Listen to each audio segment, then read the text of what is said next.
All right, what is up, everybody? It's Dorian D. Booma with Painfully Beautiful Productions, and this is round 2, slaying Zeolite Zealots with Zach. What is happening, Zach? Hey, Dorian. Great to be back. Yeah, man.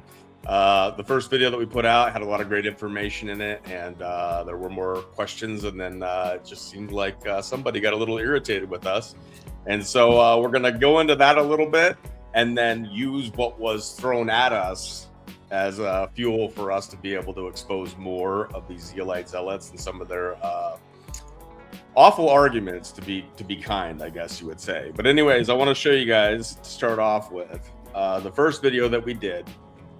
Here we are on the screen, and these are some of the important facts that we put out there for anybody. And then Zach said that he would debate anybody, but it was exposing the Zeolite and Zeolite Mafia with Zach from Power of the Pulse and De-alumination. We did that on 12/21/2025. And so if you were to go down in the comment section near the bottom, I think it's the very bottom, a little gentleman came in here that goes by Disclosurehub. And some of you might know who Disclosurehub is.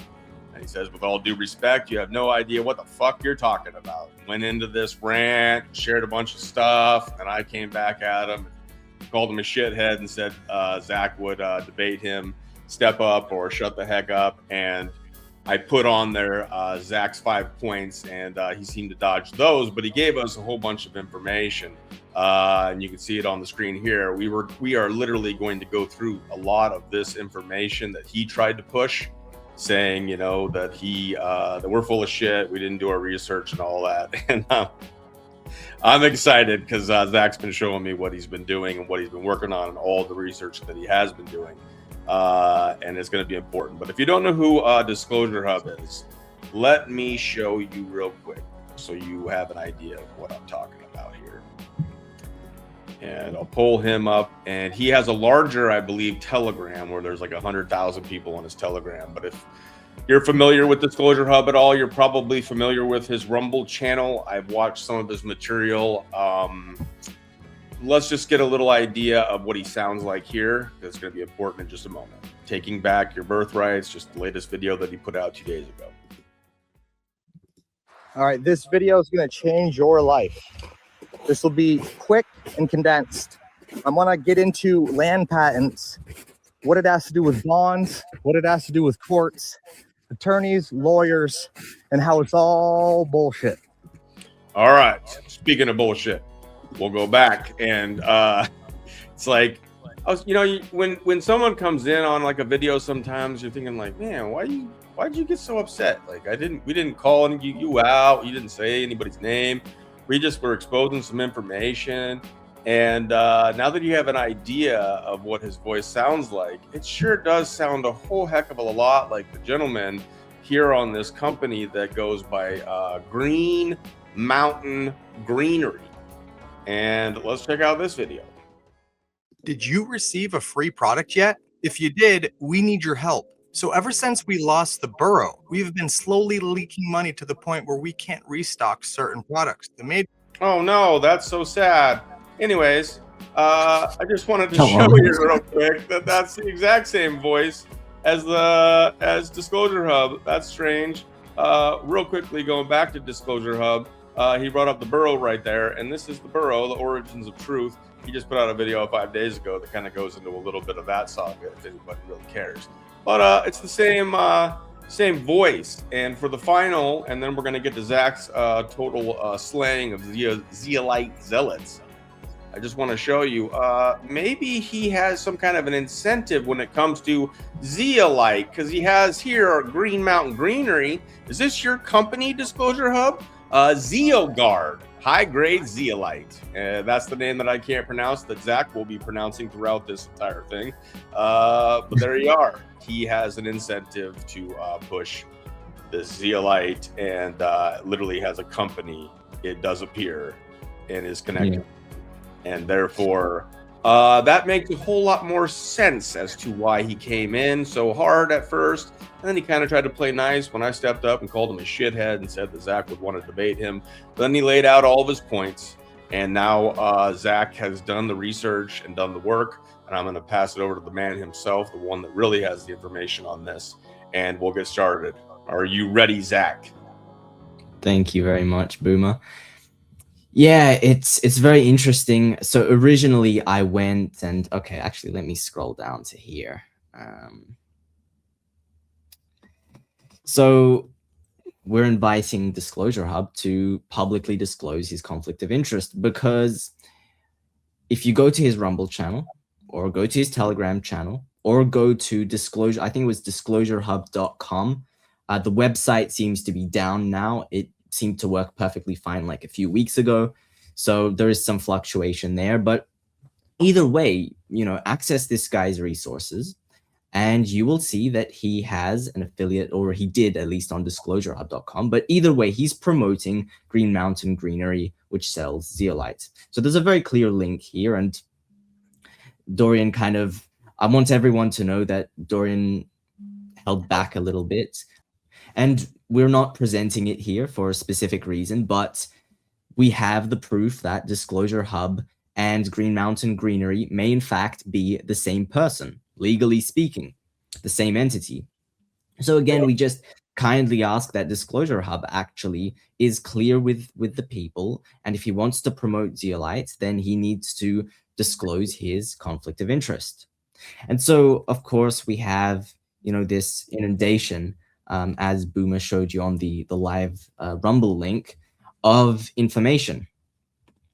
And so let's go through it, because fundamentally, with all Zeolite Zealots, there are two main problems that they have to contend with, right? There are two big issues. There are other issues, but the two big issues are that zeolite is composed of aluminium and silica, and that zeolite is a nanomaterial due to its microporosity, surface area, and i.e.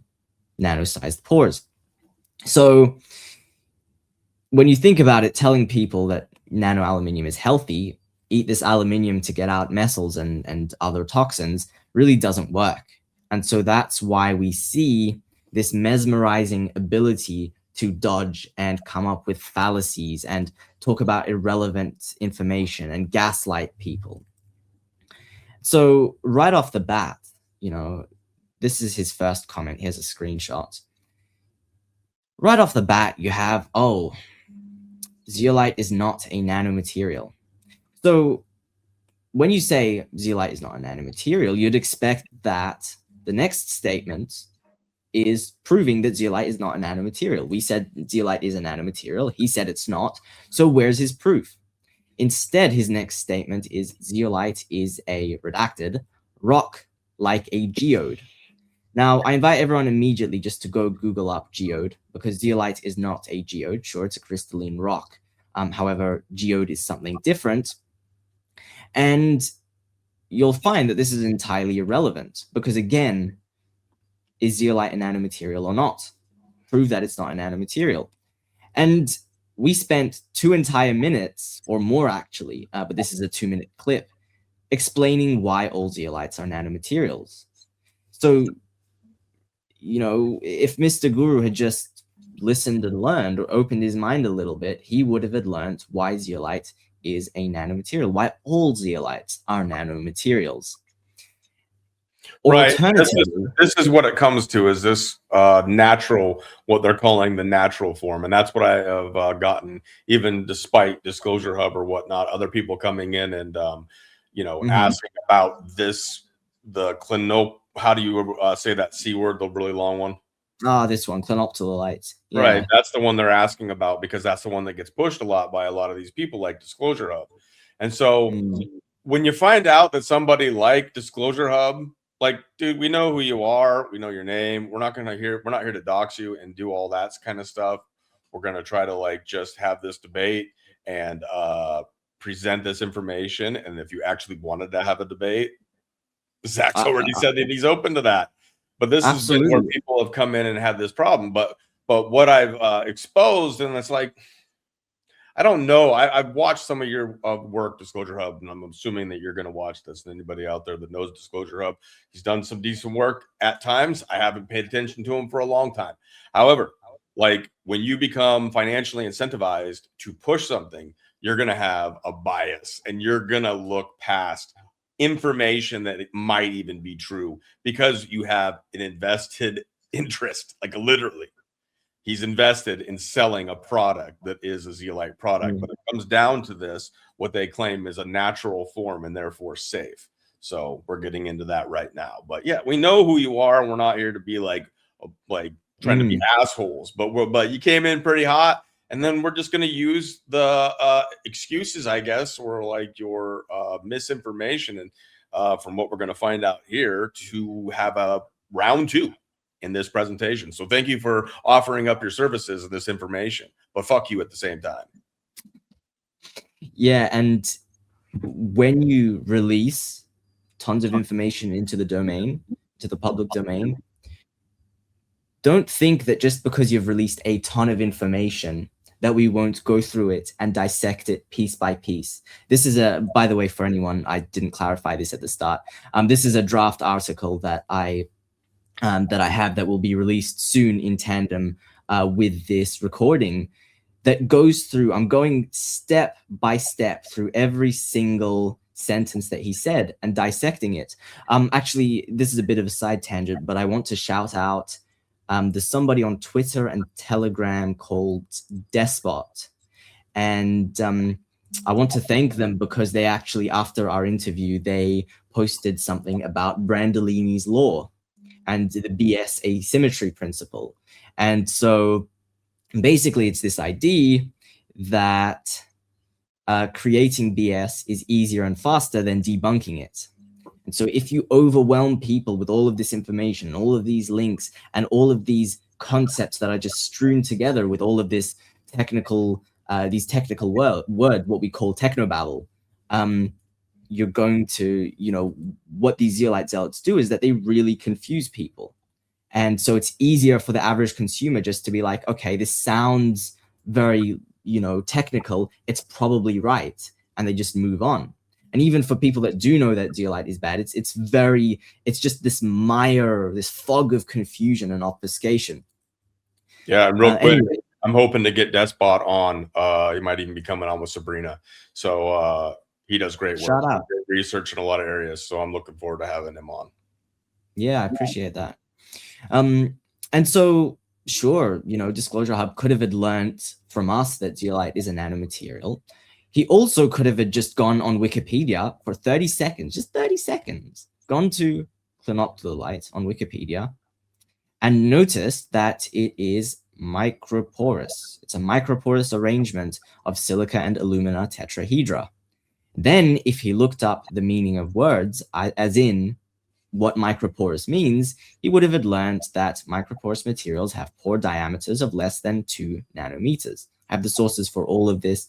Go reference it. Go look it up yourself. Don't believe me just because I said it. Learn the meaning of this language that they use. And so he says it's not nano, it's not micro, it's not anything.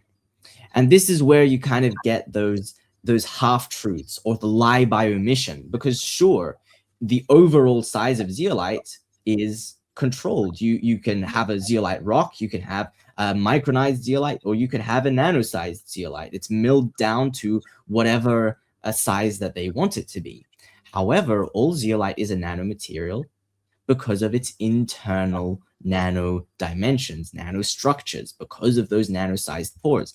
And so if you want to look even quote-unquote legally, according to the International Standards Organization, the definition for nanomaterials includes materials with internal nano dimensions. So according to the International Standards Organization, zeolite is a nanomaterial. And if you go to the Wikipedia page for nanomaterials, they even mention zeolite as being a nanostructured material.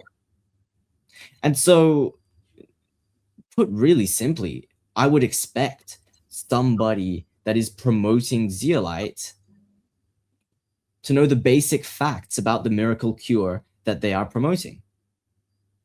You're saying this is, the cure to everything.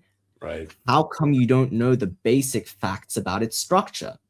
It's a nanomaterial. That's a fact. And he talks about that in his third comment more, and this kind of expands and gets even more interesting. But for the time being, I think he moves on to another very interesting obfuscation, let's call it that. Right. I do want to say though that your memes are awesome, and it helps break up the science and the direct information. You know, the information is the most important, but being human, I do appreciate a good meme, good laugh, and to mix it up a little bit as you're learning. Thank you. Yeah, I do enjoy these.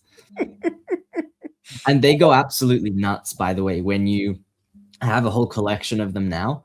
And yeah, I have a lot for all of the fallacies that they use. They go absolutely nuts when you just start hitting them immediately with just using basic logic to respond to their narratives around why aluminium is safe, why nano aluminium and silica is safe. It's just so insane that even this conversation needs to be had to begin with. But that's that big pharma gaslighting. That's, you know, these strategies that they use to tell you that you're crazy for thinking that aluminium is toxic. It's as simple as that.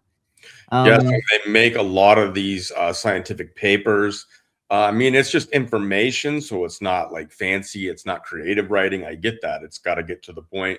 I'm not saying it should be creative writing. I like the mixture in of the memes and such, but they do a lot of that on purpose. It's the same thing with political bills. They become dry, so the majority of the public isn't going to be interested enough to want to listen to it or read it or research it enough. And so a lot of these people that come in with these fallacies or these misinformations, half truths, expect that most people won't question them.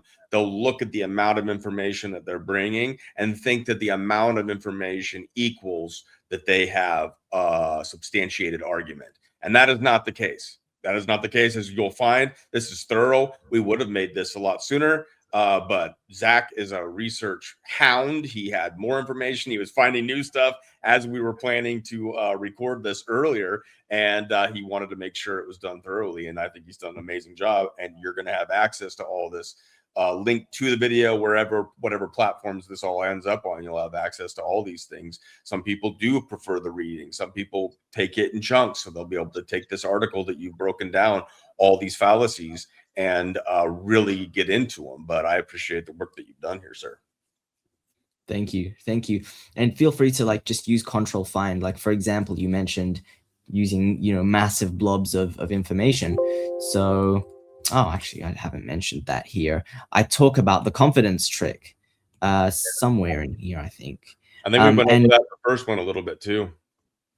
Exactly. And so the confidence trick is like, I've put all of this information and all of this techno babble and all of these plausible sounding falsehoods. And, the average person is going to think that, this is legitimate. Why would they think that it's all entirely fabricated or based on falsehoods? I actually had a recent Telegram post on the confidence trick to put in here. Like I mentioned, this is still a draft, but yeah, I think maybe this is where I mentioned it. It's such a big article, I've kind of forgotten parts of what I've written in here.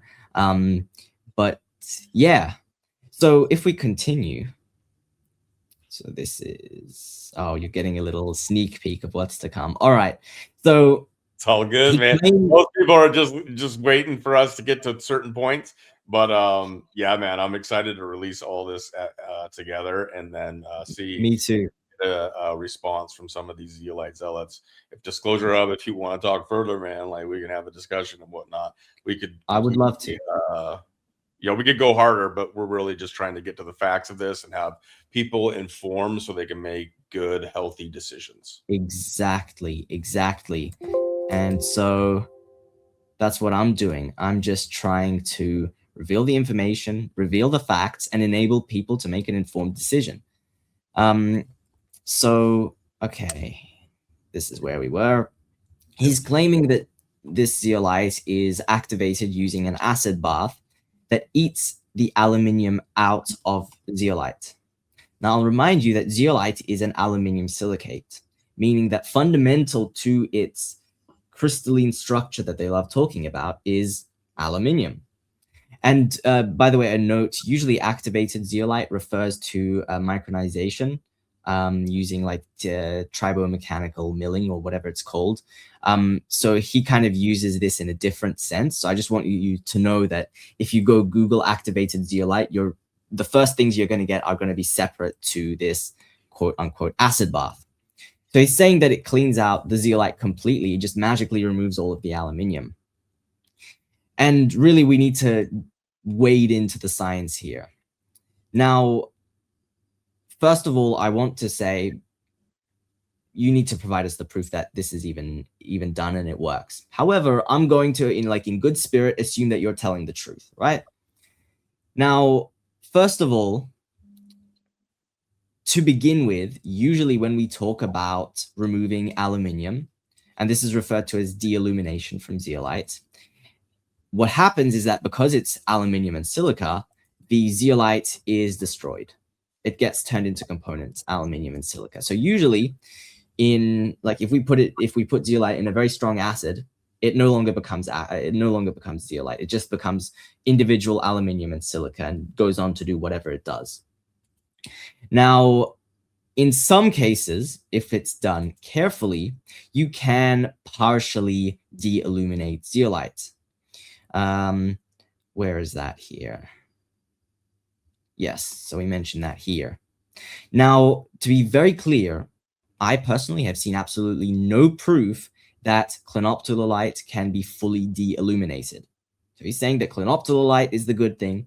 Great. Show us the proof that it can be fully de-aluminated, as in you can fully remove aluminium from it while maintaining its crystalline structure, its stability, its chemical reactivity, and its ability, therefore, to bind to cations. And so if you actually look into the research, many sources will say that it would be expected that only 50% of the aluminium can be extracted without destroying the zeolite. Meaning that, let's say we've removed 50% of the aluminium. Now there's less poison in the poison. Does that justify, does a lesser dosage of poison justify ingesting a poison? Right. And let's give him the benefit of the doubt and say that aluminium has been fully removed out of zeolite, which it would seem is impossible, particularly when, as you start getting to higher levels, you have defects, desilication, loss of crystallinity, and another complication with aluminium, which we'll get to in a second.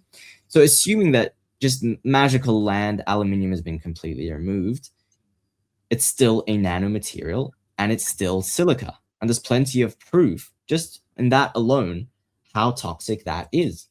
And again, you have that same chemical reactivity, that same high surface area, and therefore that same biological reactivity that is toxic to biological organisms. And then it's no longer even zeolite. Exactly. You're removing one of the things that makes it zeolite. Like that's a crazy idea to even propose that it's being removed, and it's not zeolite. Then you're just doing exactly. And I find it curious as well that, I mean, most of the, or pretty much all of the companies that I can think of right now that sell zeolite, sell natural clinoptilolite, will tell you, oh no, the aluminium is safe. And they come up with all of these irrelevant excuses as to why it's safe and why aluminium is actually healthy. None of them actually go on about, de-aluminating the aluminium. So I find it interesting that, zeolite companies that are more out there have never mentioned this ever. They don't claim that their zeolite is de-aluminated. I think it's just ridiculous. But sticking to the facts, these are the facts right here. And again, I invite anyone to present proof that aluminium from clinoptilolite can be fully removed. In addition to that chemical reactivity, the increased surface area of de-aluminated zeolite, which results in more reactivity and therefore biological activity and nanotoxicity. Furthermore, what we find is that de-aluminating clinoptilolite results in the defects that we mentioned a second ago. And when the aluminium is released from the zeolite structure, it can actually stay in the pore system. So it gets released, but it stays in, it's called extra framework aluminium. It stays in the zeolites, and it actually contributes to the additional reactivity that industry loves. So sure, maybe you have removed 10, 20, 30% or more, let's say, of the aluminium from the zeolite structure itself, and now it's still in the zeolite. It's not attached directly, but it's still in the zeolite. So what do you think happens when you put that in your body? Now you've put free aluminium in your body. Not a very good idea. Right, it's not bound to anything, so it's going to go and bind to something. And I mean, I don't know, man. I took some chemistry and I understand it to a degree, but you're just releasing it on its own. And we can all, I feel, still agree that aluminium is not a safe product. So, and so I want to remove it. Obviously, you're removing it because you feel like it's not safe, or you're trying to claim that you can remove it to make it more safe. Like, what are we talking about here? Now you have free aluminium in the system. And so I want Mr. Guru, I want all the Zeolite Zealots that want to toe this line, I want Disclosurehub to explain to us how this whole thing justifies ingesting a nano aluminium silicate that is used in concerning applications like injections and biosensors and is funded by big pharma and big petrol. I want him to explain how this excuse justifies ingesting aluminium and ingesting a nanomaterial. And so on the fundamental level, firstly, it's not fully de-illuminated. And secondly, the whole thing just leads to a bunch of other potential issues, complications, and increases in toxicity. So again, you throw this, obfuscation out, and maybe you didn't intend it to be an obfuscation, but you need to explain what this is, because this just seems like an irrelevant excuse as to, again, more narratives why we should consume nanomaterials and nanometals and aluminium and technologies that are put in injections and biosensors and other things. There are plenty of studies out there, he says, of peer-reviewed papers that show the mechanisms of zeolite literally removing these toxins from your body. Again, how does this justify ingesting a nano aluminium silicate? How? Sure, research says that, these things, what you call the juice, is safe and effective. So does that justify poisoning yourself? It's another just irrelevant talking point to kind of appeal to the end result. Like, oh, get the juice. I was going to do this. Get the juice so that you're immune to viruses, and just, forget about all this other stuff. Forget about how irrelevant this is, and forget about, the poisoning and whatever. And so, it really looks like he's promoting mainstream thinking, and he's using, again, the big pharma dance of deflect, distract. And so, okay, what do we say here? Yeah, I feel like this is like, I mean, I don't want to compare it to this, but at the same time, for some reason, it popped in my head. But at a time, they used to promote smoking cigarettes, and people used to smoke cigarettes on planes. And some people still smoke. And I'm not, whatever. I think there's a lot of additive chemicals in there. But I'm just saying they've used studies to promote things like, let's say, OxyContin. When that came out, they said it was not addictive, or that it had a very low threshold for addiction, or however they phrased it. If you look into like Dope Sick and some of the research that was done when they brought out that drug. So they bring out certain drugs and they sell them to the public in a certain way. Well, in our first video, if you haven't watched that, then you should have probably go back and watch that one. But Zach went through some of the history, and he's talking to you here about big petrol being involved. Why is big petrol and pharma, who a lot of the people that'll be in this community that watch this video, that get exposed to people like Disclosurehub and the kind of material that gets put out into the alternative media, will see this, You got to dig really deep sometimes on some of this research, but it is there. And we've got to like fight back against some of these studies because some of these things are misleading. And that's exactly what the mainstream media machinery does to promote the juice, to promote all kinds of things that we know are not actually healthy for us. And it's all about gaslighting and telling you, no, you're actually crazy because this aluminium is healthy. Thiomersal, for example, I think I mentioned thiomersal here in relation to Eli Lilly, the people that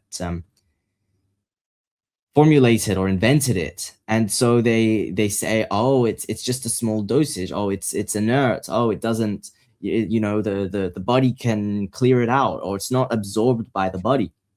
All of these just pure insane gaslighting points so that they can tell you, oh, this poison is fine, this poison is healthy.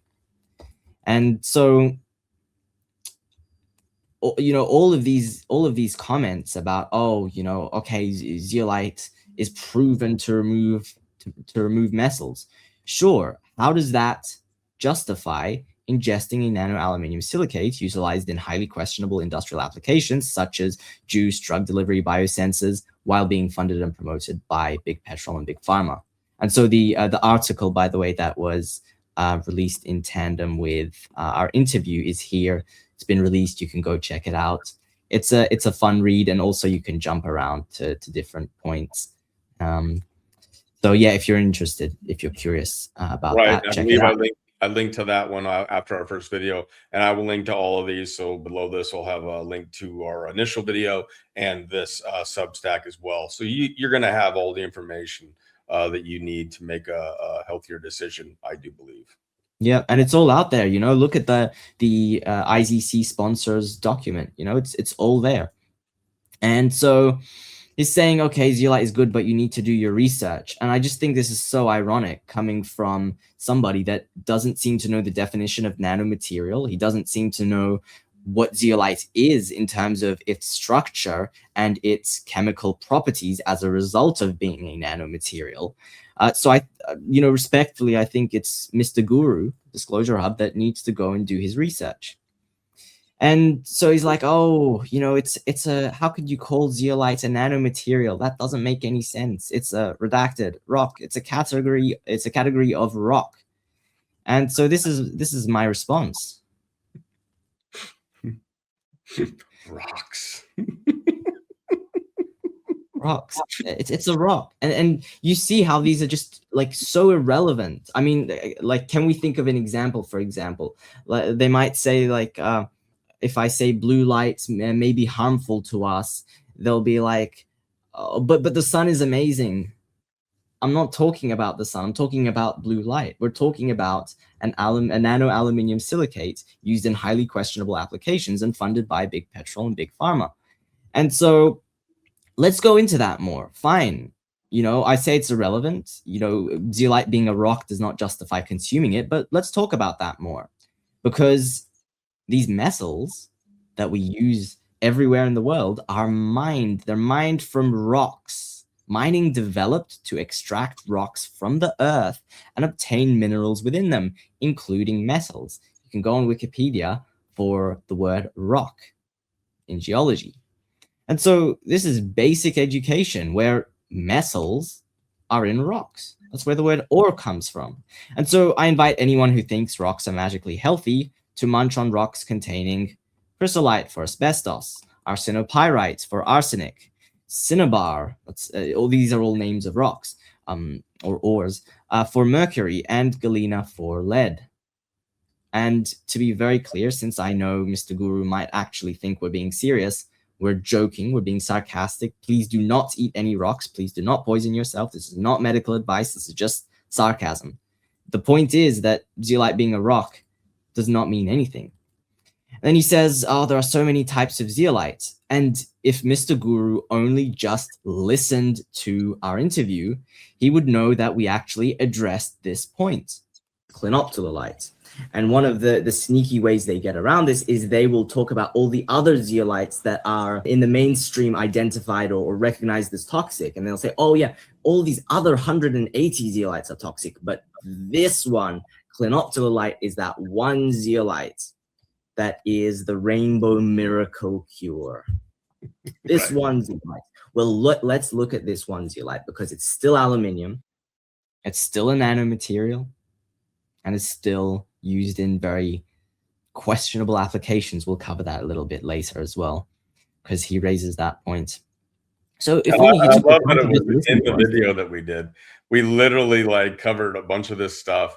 And I think when he first came at us, he came at us as though we were idiots. And then later on in the comments said, okay, I just finished like watching your video. Like you hadn't even watched the whole video yet. But then you claim that you actually did watch it. And then you made all your bullshit points that we're pointing out here. But apparently you didn't, because you're literally doing all the things that Zach predicted Zeolite Zealots do. Mhm. I love when that shit happens, man. They can't help but prove it. They can't. They just can't Right. help themselves. I don't know. Prove you're right. I've been doing this so long. It's almost become kind of normalized. I've become desensitized to some of the madness. But even in this article, you're going to see some things that I was not prepared for to discover. It's crazy. We're going to get into it with comment 2. So I believe at this point, you had responded to him, and then he commented a second time and said, okay, just finished the whole video, and he put all of this, right? And I understand that for the average person, this may look like, oh, wow. And so let's go through it sentence by sentence and dissect this. And I wanted to make one other comment, I believe, which was, yes. So this, I'm not saying this is like that. I'm just saying, I'm going to say that there is this propaganda technique called fire hose of falsehood. You can go look it up. I think it's more politically related, but I think just in that term, fire hose of falsehood, it's kind of, you know, you can think about what else that could mean. And basically, fire hose of falsehood just means that if you inundate people with tons of false information with no regard to whether it's even logically, whether it even logically holds up or even the proof exists for it, you just bombard people with tons of technobabble and logical fallacies and propaganda. Because of that overwhelm, you can have this thing where people just succumb to the propaganda.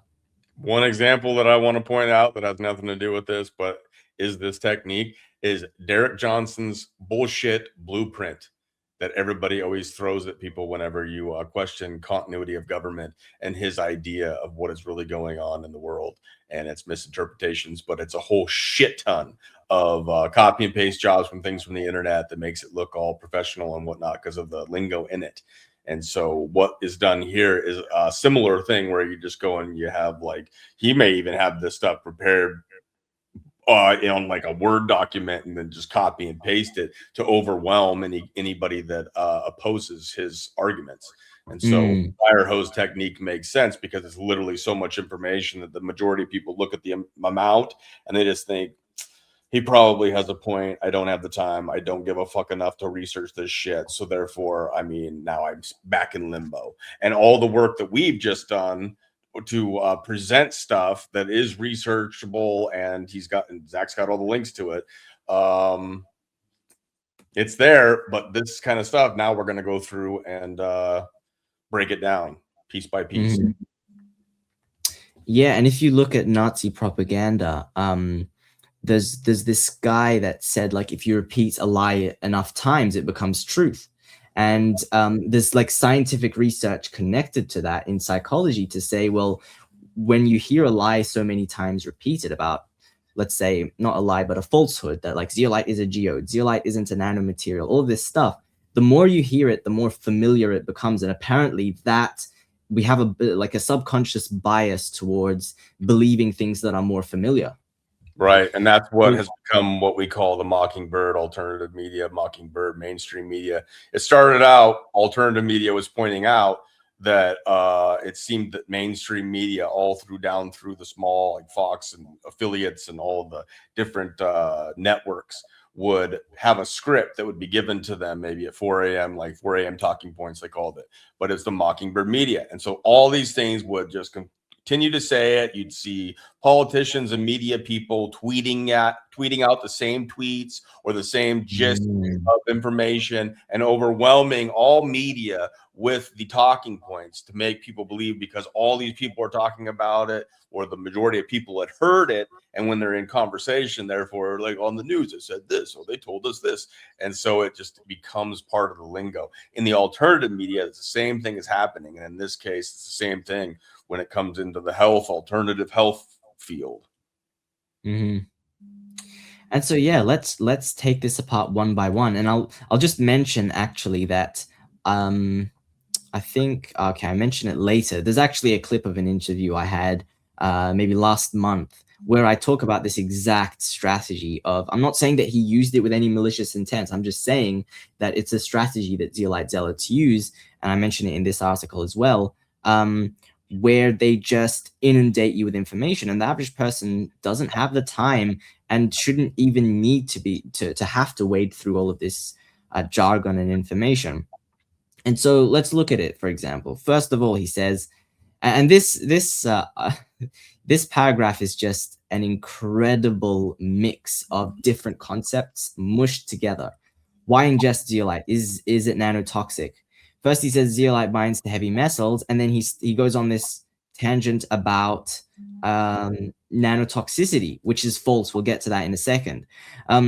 And then he starts saying this other stuff about grass status, which we'll get to, and other stuff. And so first up, zeolite is nanotoxic, but what he's doing, he's mischaracterizing and kind of obfuscating, because nanotoxicity does not actually mean smaller than 100 nanometers, and nanotoxicity is not limited to the small size of nanoparticles penetrating biological barriers like the cell membrane. The reason that hang on a second, let me go through this in order. No worries. Okay, let's cover the definition here. I think here I talk a little bit about that they've been warning about this bogus definition. This is like a regulatory loophole. So Mr. Guru claims that nanotoxicity is only limited to particles smaller than 100 nanometers, which is incorrect. Nanotoxicologists have been warning that the nanoscale should be extended to 1000 nanometers and beyond, given high surface area related with the nanoscale for toxicological purposes for decades, and big industry and regulatory bodies have ignored them. And this is one of the many regulatory loopholes that allow toxic nanomaterials to be put in your consumer products. This is the reason that there isn't proper safety assessments for titanium dioxide in chocolates and milk and dairy products, other like yogurt and creamer and this kind of stuff, and cosmetics and baby formula. And so confining the definition of 100 nanometers within the nanoscale is actually something that the FDA and National Nanotechnology Initiative is involved in. And it is faulty. And nanotoxicologists and consumer protection and environmental protection organizations have been warning against this for decades. And so I'll be very clear, if Mr. Guru wants to ingest his nano aluminium, fine. But please refrain from propagating mainstream pro-nanomaterial narratives that allow for these loopholes to continue, because this is extremely damaging. And then, okay, so we cover nanotoxicity. Nanotoxicity is not limited to entering cells. It's actually, the toxicity of nanomaterials is caused by unique properties and chemical and biological reactivity, as we discussed in our interview.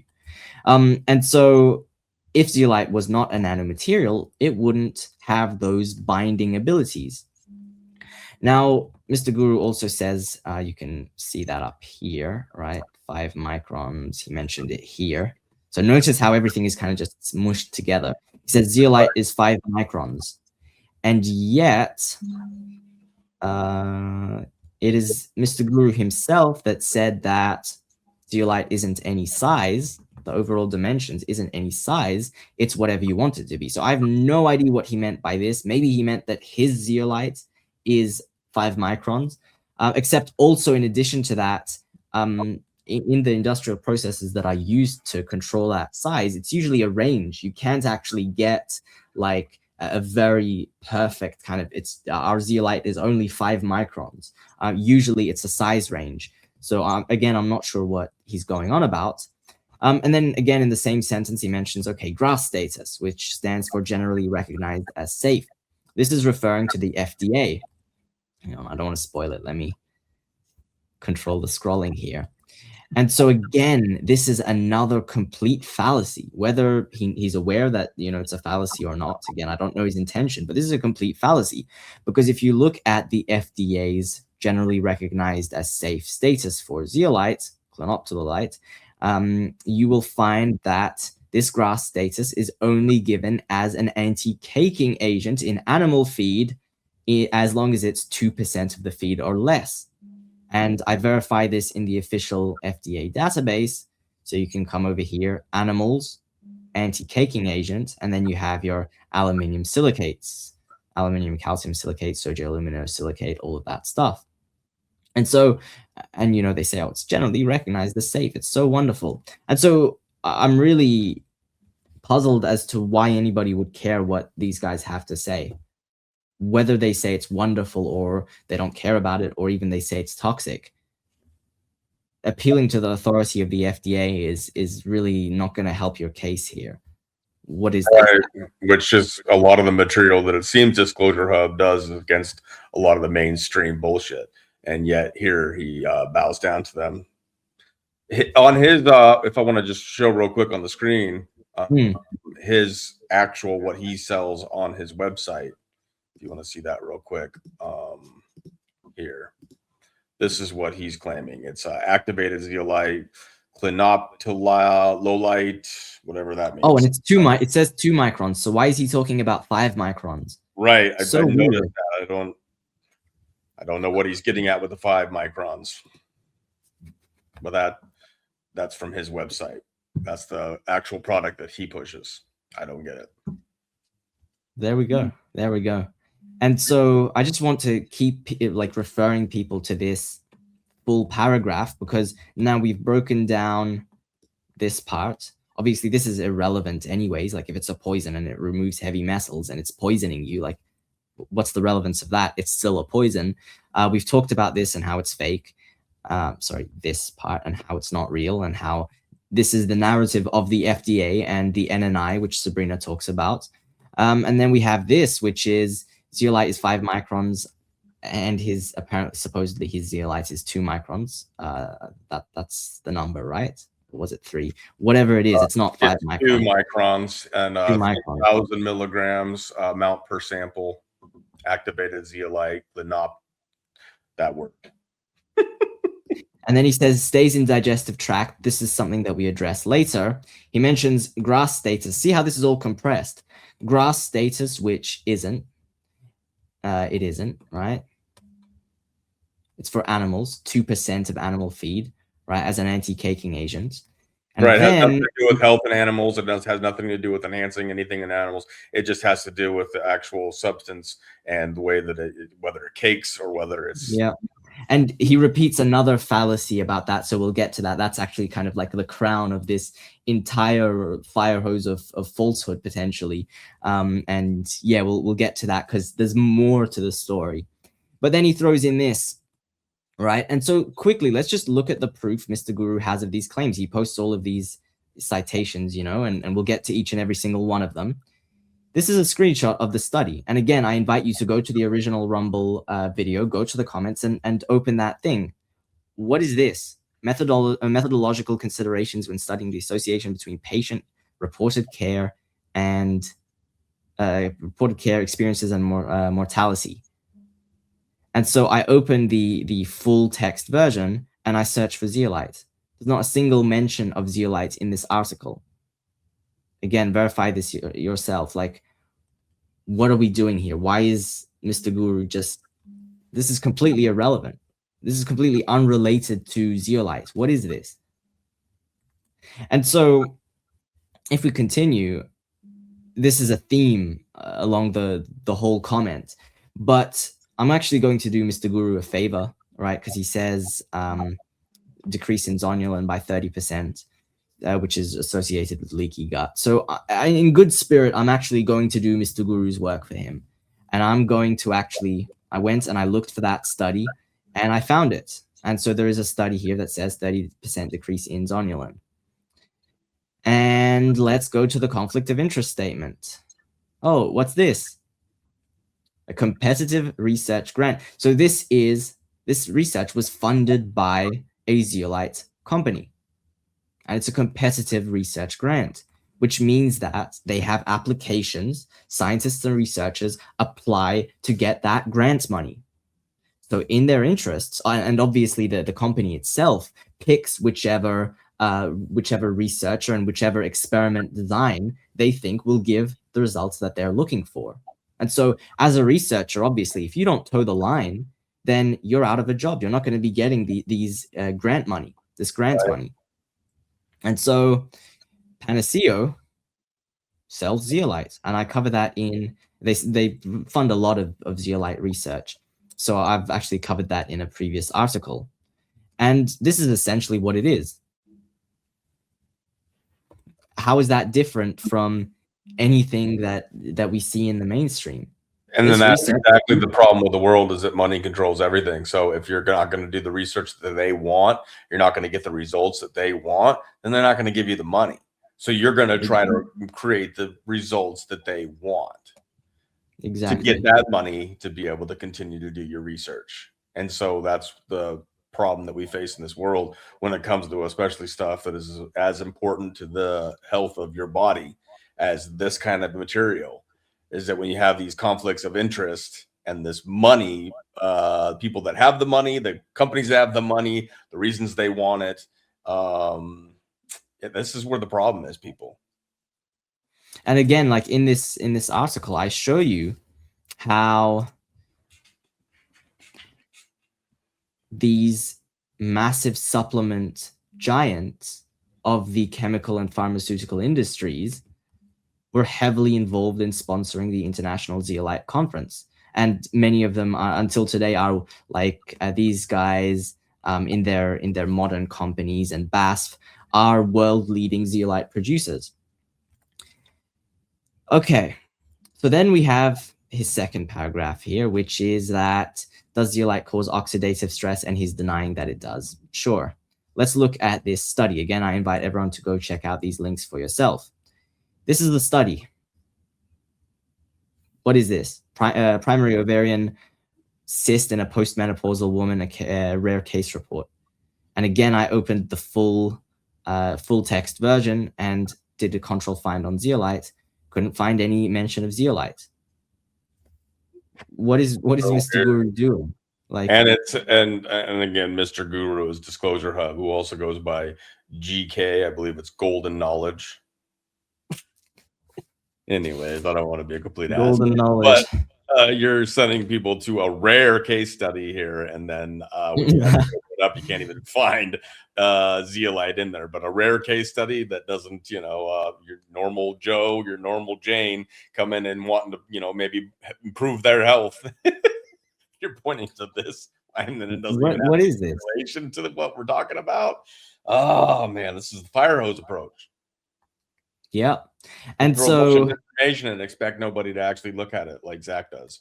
And Zach, that's what I'm saying. Like some of this stuff is tedious, but this is what we're challenged to do when people present garbage as their proof. And so let's actually play this clip from our stream where I actually talked about why there's this irrationally pro-zeolite research out there, in addition to being funded by zeolite companies. Research before around 2001 will tell you the truth about zeolite. A great majority of research will talk about clinoptilolite being very toxic, and we'll actually talk about clinoptilolite, specifically, the natural safe zeolite.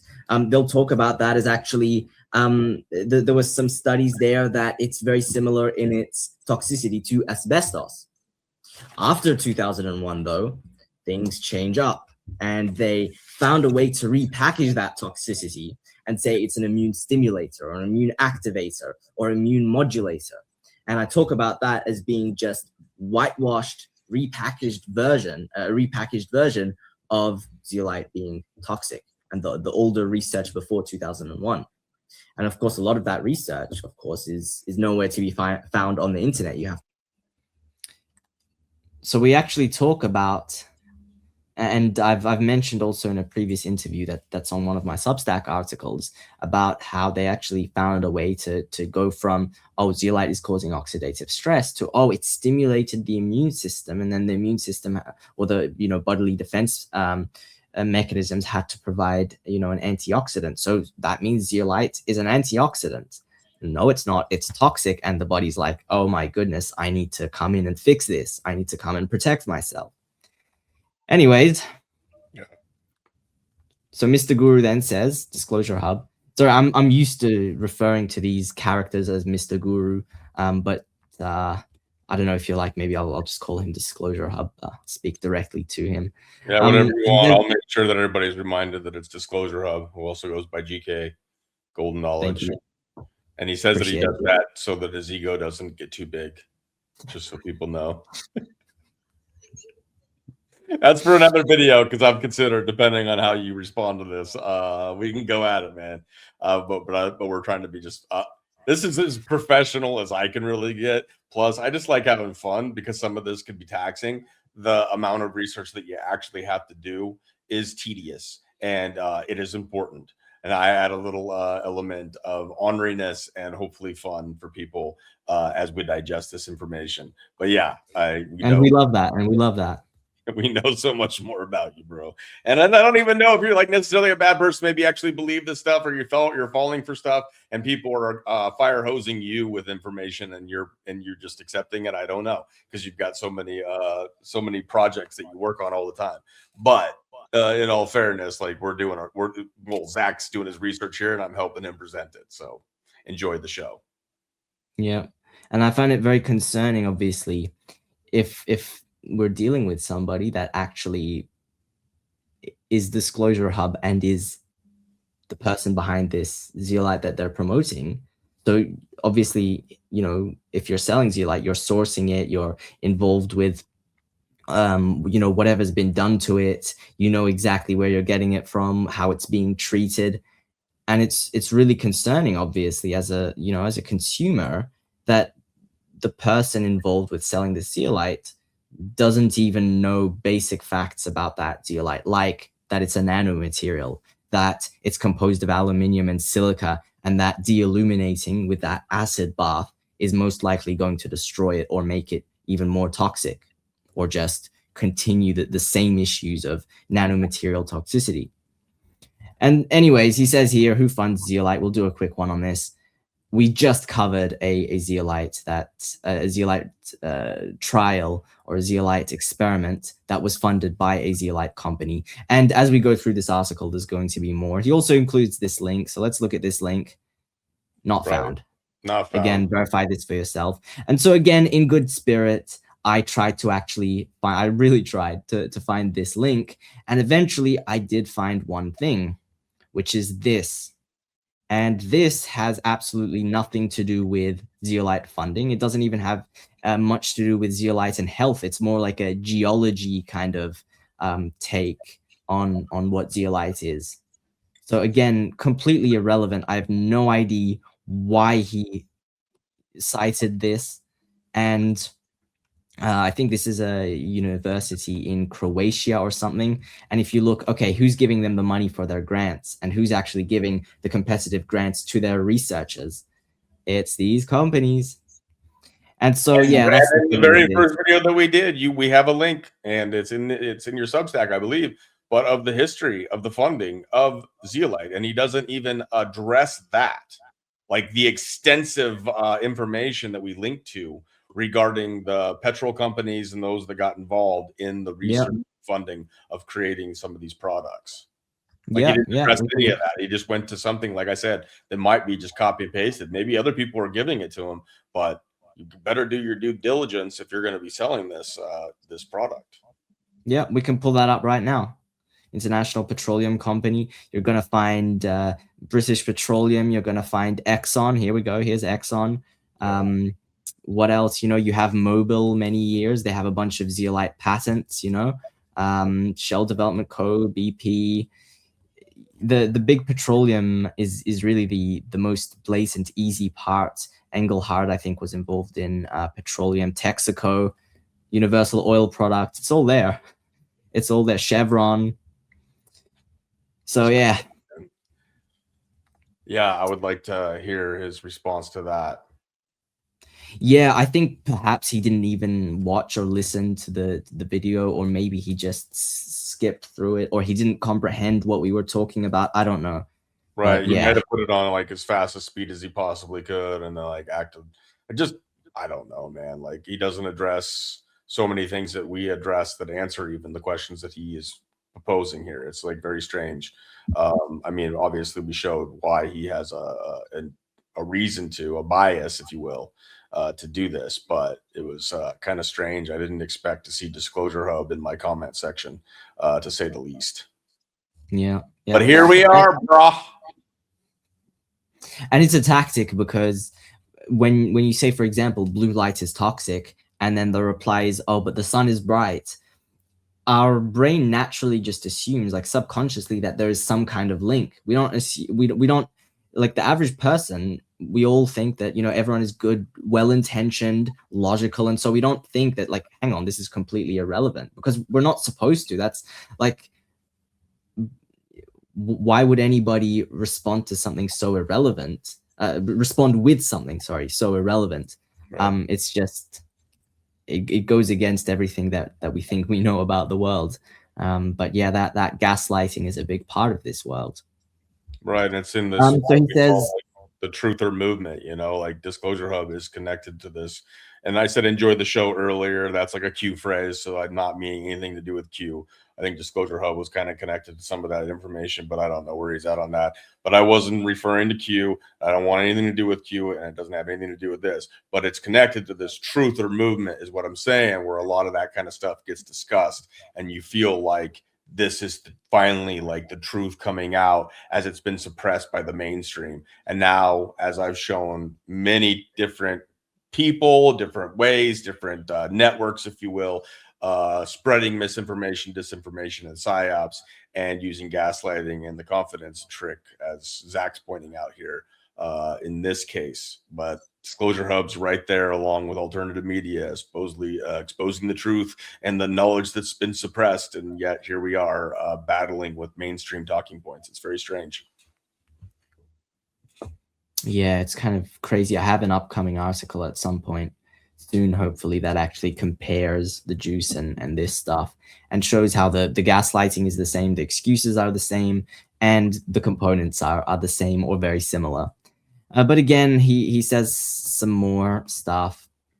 And again, given our previous experience, let's look at this this link that he provides, and it's the same link that he cited earlier. So you remember when we were saying methodological considerations when studying the association between patient-reported care experiences and mortality? Same study he copied, or same link he copied and pasted. And he threw some interesting things in here. So he's saying binds methyl. Yeah, and it actually binds essential minerals as well, if you want to consider them essential minerals. Like, you know, you have magnesium, you have iron, you have a bunch of stuff that it binds to as well. That's also, you know, something to talk about in the future. But and not binding to organic compounds is completely irrelevant to the point of zeolites killing gut bacteria and being an antibiotic, because it is an antibiotic. That's for a future article as well. That's another thing that I have. I have a series of these planned, and yeah, we'll get to these things one by one. But he says something very interesting here. He says that zeolite, presumably clinoptilolite, has been used for 60 years in veterinary safety, and he cites this E568 approval in the EU. Obviously, E is like these are like the additive class, or, you know, like food additives and whatnot. They usually have E numbers, like E171 is titanium dioxide. It's a pigment, and then you have, emulsifiers and binding agents and all of this stuff. So again, he posts this bogus, unrelated research. And again, I just want to know, man, explain to us, Disclosurehub, why are you posting this? Did you not think that people would open these links and see and actually hold you accountable for what you're presenting to people? I actually got to this as well. So again, I'm doing Mr. Guru's work for him in good spirit. And so he says 12-week, IBS trial. Sure. So I found two Zeolite papers relating to IBS. One of them is this one. And what's the first thing that you notice? Patents, or like a trademark. And so it's patent, I think. And so if we look at that, Glock Health Science and Research acted as sponsor of this study and was responsible for the design. So they themselves designed the study. They literally molded it to become what they needed it to be. Exactly. They designed what the experiment is. And so if we look at Glock Health, they sell this G Pure or G Pur, whatever it is, zeolite. And you'd think this is bad enough, but also if you go into the conflict of interest statement, you find on the same study, you find that there's someone involved that actually has an unrestricted research endowment by this company, and they reimbursed the university, I think, Medical University of Vienna. So what is this? Now, let's talk a little bit about Glock Health. Glock Health was actually started by Gaston Glock, which is the guy that founded Glock Firearms. And he married his second wife, who was 51 years younger than him. She's now on the board, I think, on the medical advisory board of Glock Health. There's like gun enthusiasts have this big lore about how like he cut off his family and gave everything to his wife or something. I'm not sure the details. She's photographed with a lot of European film celebrities. Just some fun facts. Here's a source for this. And we'll talk a little bit more about these guys later, because they also have relations to this usage of clinoptilolite in the EU. And then let's look at the second connection. How do you have that connection, man? Glock is symbolic a lot in like gangster flicks or mafia or whatever, but they're carrying their Glock. It's like the badass gun, but the Glock Health is also a thing. That's wild. I had no idea.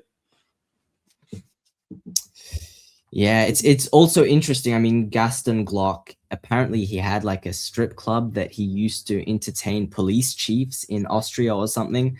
So I think there's more to be found, but the internet sleuths can look into that if they want to. That might be a really fun documentary. Like all these different connections with this dude. This is interesting. It gets deeper later, but for now, let's look at the second IBS thing. And guess what? They're also sponsored, funded, conflict of interest with Panaceo, that Zeolite seller. So both IBS, it's all sponsored by Zeolite companies. Of course, because who has incentive to promote Zeolite? People that sell Zeolite. And so, again, like Mr. Guru wants you to believe that Zeolite companies aren't funding Zeolite research, which is absolutely wild. And then here we have, the next thing, and notice like how much condensed information there is and how like deep the rabbit hole gets when you actually open it all up and go down the rabbit hole. Like this is all information that's just squished together in a paragraph. And so let's look at E568. So there are a few things to cover with this. First of all, notice that Mr. Guru says that this zeolite is used for veterinary safety and has been used for 60 years. So we're going to cover these 4 points. First of all, veterinary means the science and art of preventing, curing, dealing with animal diseases and ailments and injuries and whatnot. So this is referring to the disease in animals. So let's be very clear. Mr. Guru is saying that clinoptilolite is approved in the EU for healing animals or helping fix animals.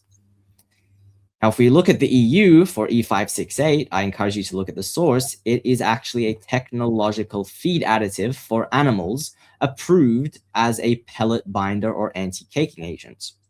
Furthermore, it's actually approved as 1% of the feed product, or at the time it might have been increased to 2%. But either way, this has nothing to do with preventing or healing diseases in animals. Again, Right. Mr. Guru, what Once are you saying? Again, it go up a little bit where it shows the anti-caking and stuff. So, so this does anti-caking, but go up a little bit more, I think. Oh, pellet binding. So it's a binder or anti-caking. That is strange. Strange properties, but nothing to do with the actual health. Just has to do with the delivery process. If I'm understanding. Well, it gets worse. So you know how he says it was used for 60 years? Well, let's find out when it was approved. It was initially approved in September 2000, and you can corroborate this information. And it was extended in 2005, expanded to all animals, and then extended in 2013. And then in 2023, when the approval expired or needed to be renewed, the request for renewal came from Zeochem or Zeogem, which is a subsidiary of Glock Health. Now, 2026 minus 2000 is 26 years, not 60 years. So if we look at what Mr. Guru said, he said that it was used for 60 years. No, it hasn't. He said it was it's used as a veterinary safety to heal animals. No, it isn't. It's literally used as 1 or 2% in animal feed. Yeah. Again, Mr. Guru, this is your information. Like, I'm just verifying what you said, and what you said is completely wrong. So help us out here, man. You know, Right. It just, man, it boggles me. I'm kind of speechless. Like, did you not think that we would actually go and verify what you're saying, Mr. Guru? I think so. I think that maybe he would just make a stink and persuades people away from whatever our video was, and maybe he thought we wouldn't make a second video. I don't know. The guy does pretty good videos. I would prefer a debate instead of a video trying to refute this, but it's there point blank, so I don't even know how you would do it. Most of what I find, Zach, when I point out stuff, not like this technical stuff, because like you're a researching motherfucker, I'll give that to you, man. And I got away from this stuff after I got out of college. I was just like, man, I'm done with this shit. And what I found though is when you call people on this stuff and you just point blank, like I just did it with a couple of clowns that I was getting into it with, point out the fallacies or where they've said something and it's just completely wrong.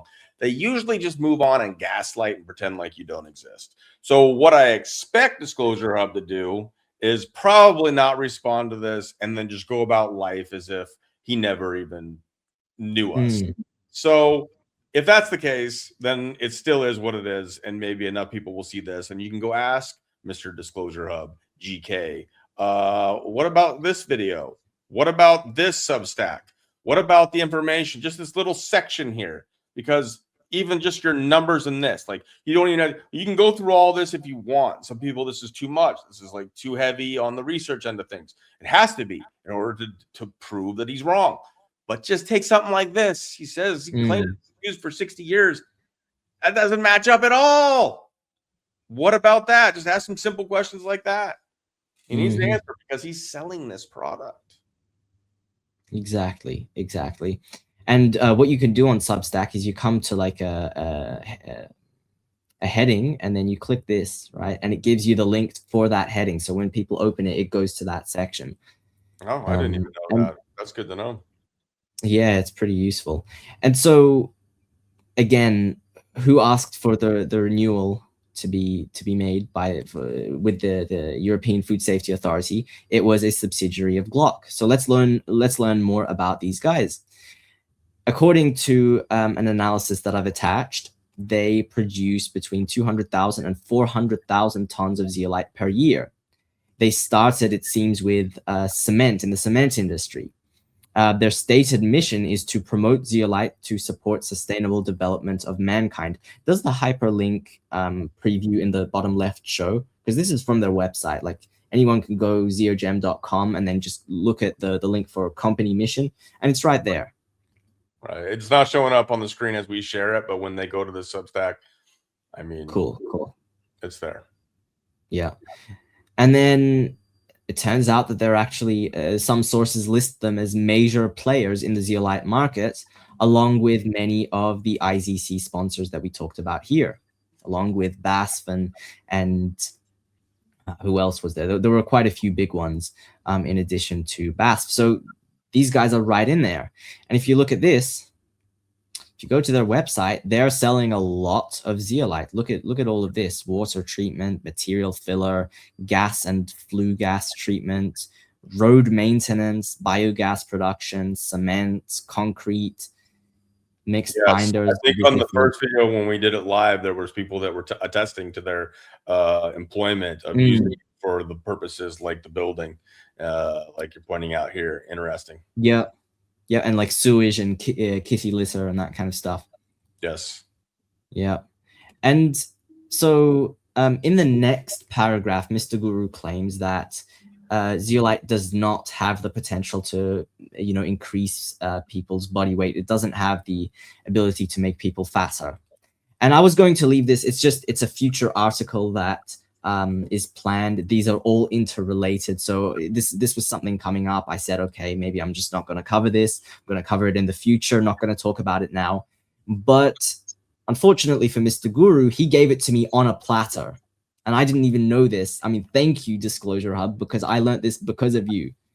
So in the documentation for that E568, in the same document that we looked at earlier, I noticed that the initial approval in the EU was for chickens for fastening, pigs for fastening, and turkeys for fastening.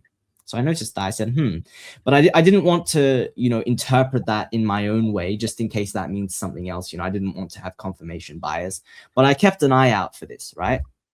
So in 2025, the European Food Safety Authority released this, which is a approval request for E567.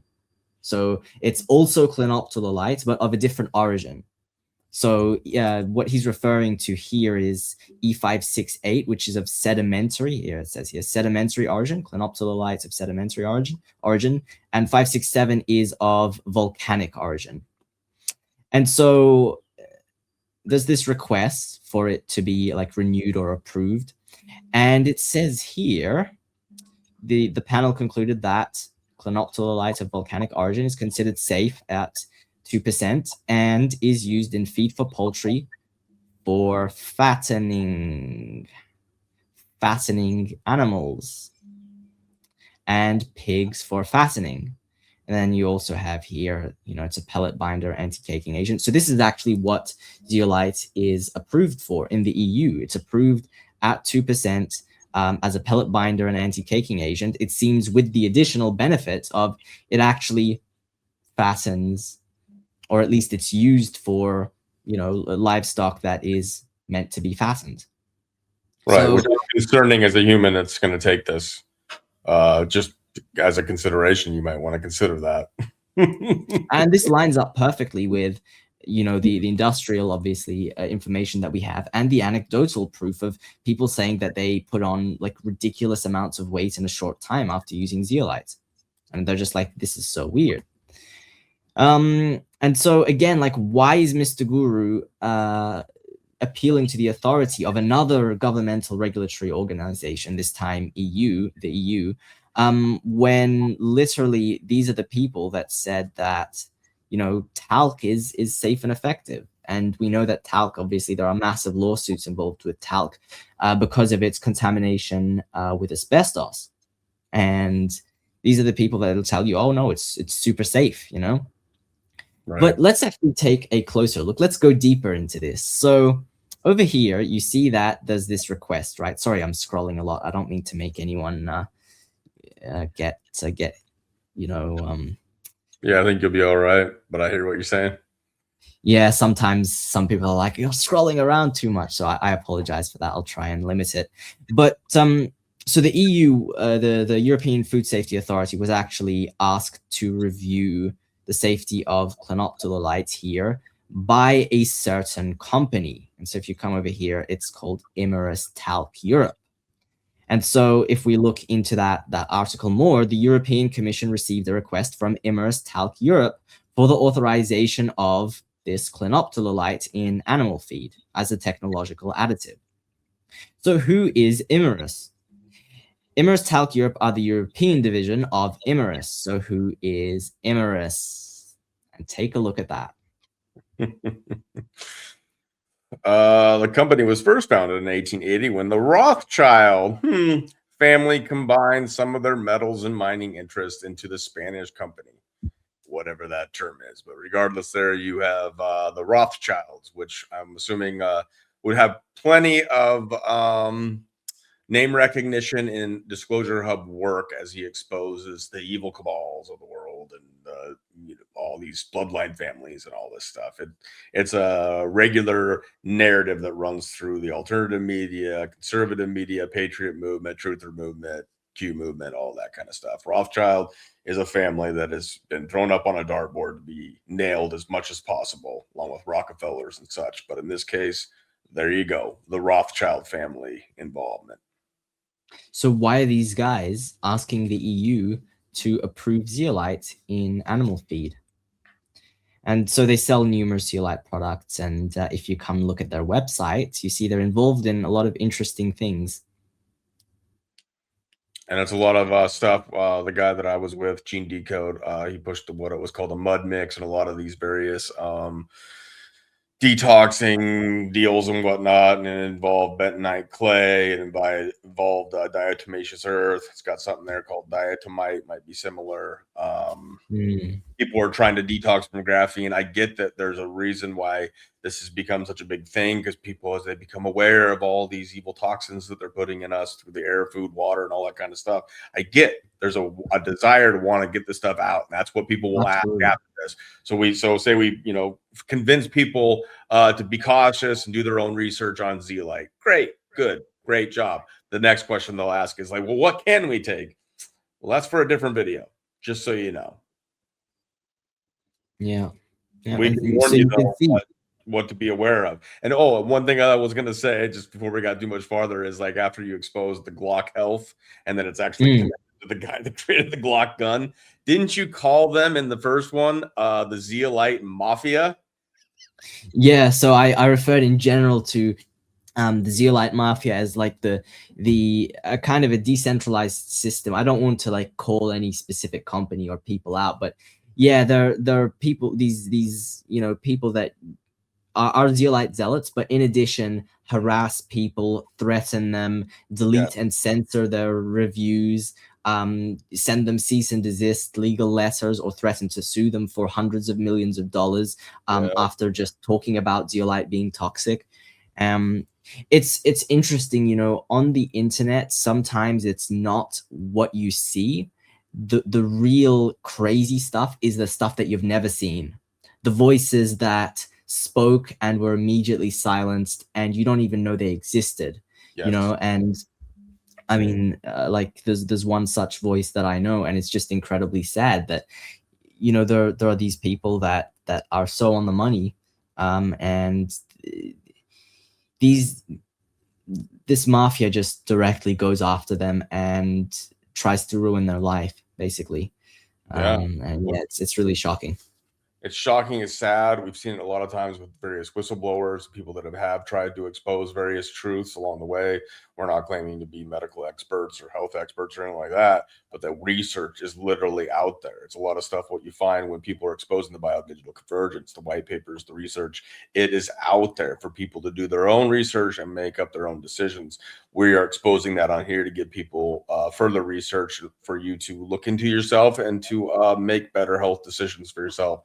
It went into a serious area, and it's important because that's what happens when you expose real truths. You don't financially often benefit from it. But when I'm hearing about Glock and Glock health, I'm as kind of a joke and to lighten the things up or whatnot. It feels like a lot of this is being pushed through by like an idea in my head is that this is being done at gunpoint. They're pushing through these studies with Glock, and then they have Glock Health there to this is the truth. These people are like scientists are having Glock guns pointed at their head. This is just funny jokes. I don't mean this is literally what's happening. This is this is satire. a good rip at this because I never would have expected the man that was literally the name of what became Glock firearms to be also involved in what is now Glock Health that is connected to what we are discussing here today. It's crazy, man. But you never would have thought petroleum companies would be involved in this kind of stuff either. It's weird. And chemical companies that actually fund or supply the world's supplement supply. That's something that I discovered after our interview. That's kind of why my article took a while after our interview, is because I found all of this extra stuff that I didn't even know existed. Just digging into the IZC document more and discovering that it's just all one big cartel basically. Yeah, man. Shall I move on? Whatever else you got, brother. I think we've already done a great job of exposing this stuff. Thank you again, Disclosurehub, for providing this material for us. The research was done by Zach, of course, but you gave him some points to look at of interest. And so this is very interesting because when I saw this, obviously this request, I said, okay, we see these EU safety assessments a lot, and they're saying, if you look here, there's a panel and where is it? I'll try and scroll slowly. Yeah, so the panel concluded. So, a panel is meeting and trying to decide on whether something is safe or not. So the implication of that would be that a panel is meeting, and what they're doing is that they're researching diverse sources, researching across time, across different methodologies of, okay, let's find the evidence of whether this substance is safe or not. Except when you look at how they do it, what you find is that when they review that substance for safety and efficacy, the data that they base their assessment on, I'll read this, the present assessment is based on data submitted by the applicant in the form of a technical dossier. So that applicant is who? It's these guys. So these guys say, we want you to approve ours. We want you to prove zeolite additives. So here's our research to prove that it's safe. And so you'd think that, okay, that's a conflict of interest, but surely they provide, independent sources. They provide research from different sources that they weren't involved in. Except that's not the case, because when you actually look at the dossier, it's a zip file, you download it, there's a bunch of folders, and you go into it. What you find is that the safety studies were all contracted and sponsored by the company themselves. And you find this also with Zeogem, by the way, the subsidiary of Glock, when they did the 2023 renewal for E568, same thing. All of the safety studies, all of the proof that the EFSA reviews is actually just provided by them. So, I mean, what are we talking about? Again, it's I don't know if I put the meme, but again, it's the, this substance is safe and effective. Our research says so. And this just shows how absolutely bogus the regulatory industry is. It's just about money. And so obviously what we find is, like we've even seen it with like bigger companies like Pfizer, but their people will be either brought on from these companies that approved it, or they will have people that have gone from like a company like Pfizer into these panels where they make the decisions. It would be interesting to know if anybody that's on these panels also had some kind of business partnership or previous employment with Emirus, if you will. Just as an idea to throw out there, because we have seen it in certain cases. They also, Pfizer, not necessarily related to what we're talking about specifically here, but in cases that we have seen in alternative media, Pfizer is literally sponsoring, giving money to media. And so we brought up in the first one, the wellness company is like a similar for the alternative media method of pharma getting into the houses and into the pocketbooks of people utilizing a different method in order to sell pharma products to the alternative space that tends to reject this stuff, as we've learned, as Pfizer, pays the bills for places like CNN and some of the media companies. Yeah. So it also happens to be that a lot of times you will find people that are connected to these companies, previous employment, or because they approved it on the panel, they all of a sudden get this sweet job with that company. It's strange how it works with some of this stuff. We're just throwing it out there, not talking about any specific cases. Yeah. And people do their own research, not making any specific claims here, but it would be something to look into. Yeah, it's a revolving door economy. Right. And so if you look closer at these individual studies, the actual people that are involved in these experiments are heavily redacted for some reason. However, the sponsor who actually funded and contracted these experiments is very clear. And you can imagine, as a laboratory that's supposed to be, running these experiments for companies, if you aren't towing the line, then you're going to be out of money. It's as simple as that. So just, on a conflict of interest kind of thing, these experiments are funded by the same people that are saying, oh, it's so safe and effective.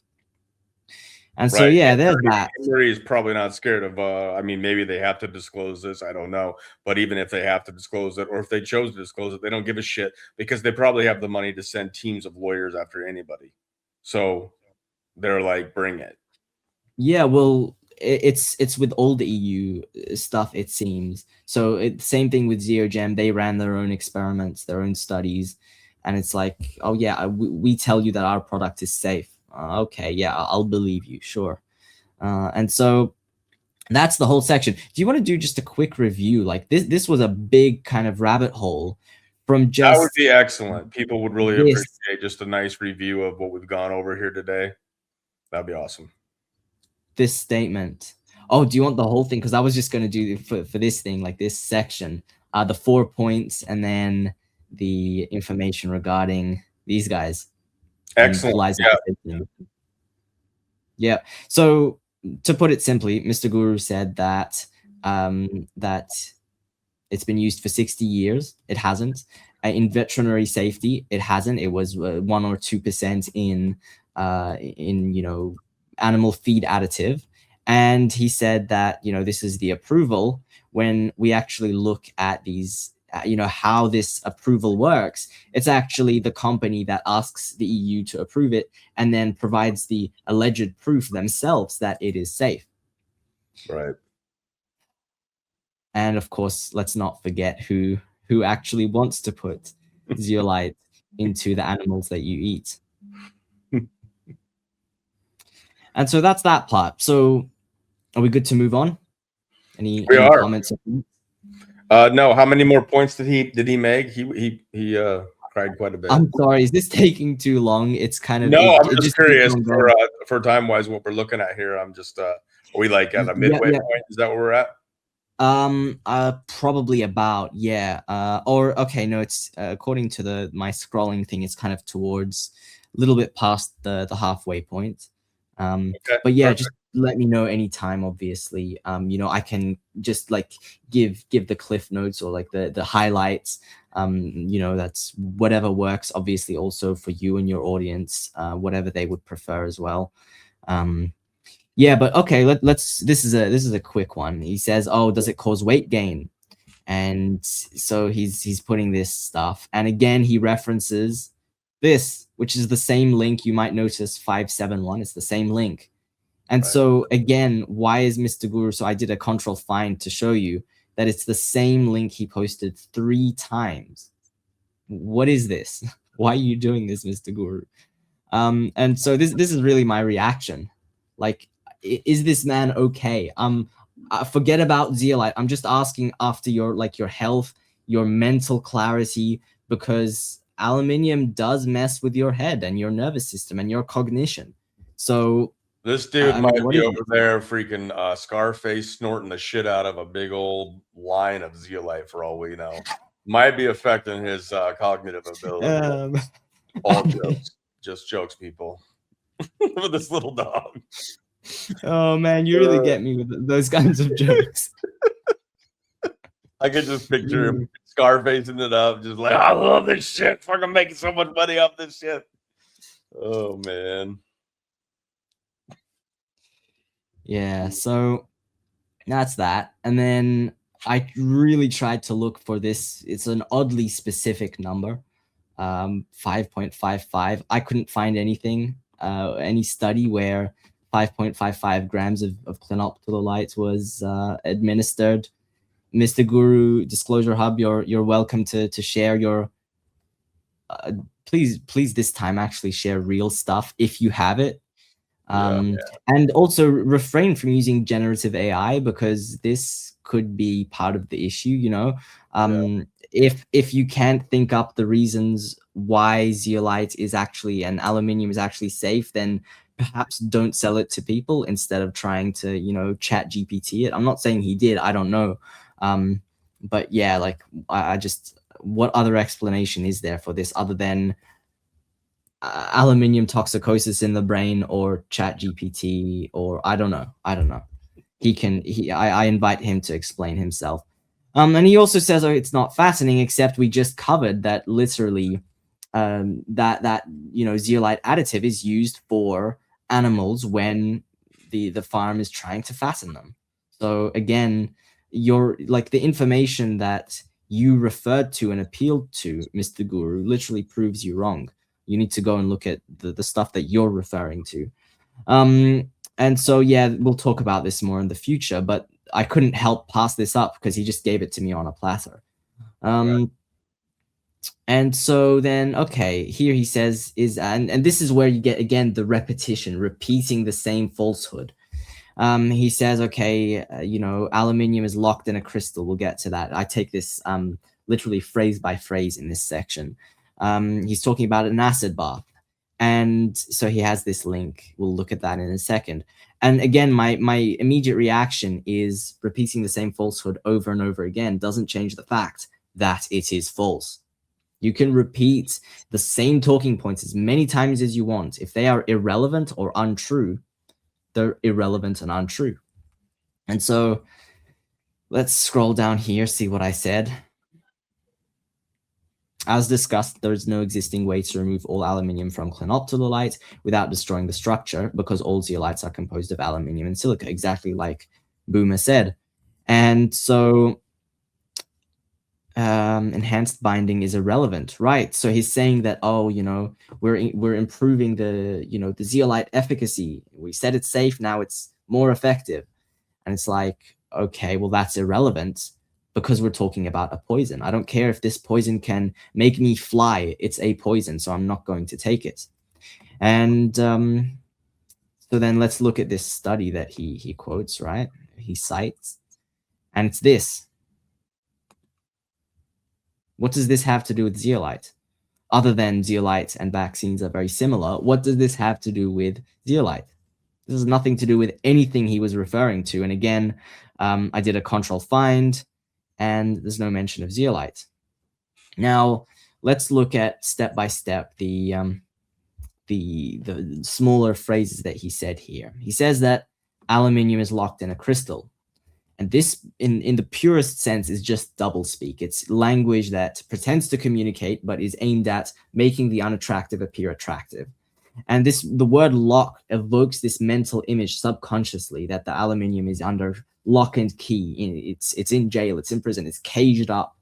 And yet that's obviously not true. And really, this is the level of their talking points. You know, it's a poison, but don't worry, because it's locked up. Right. And my other when I've seen this kind of presented, I've always wondered, like, well, are there studies of what can unlock it?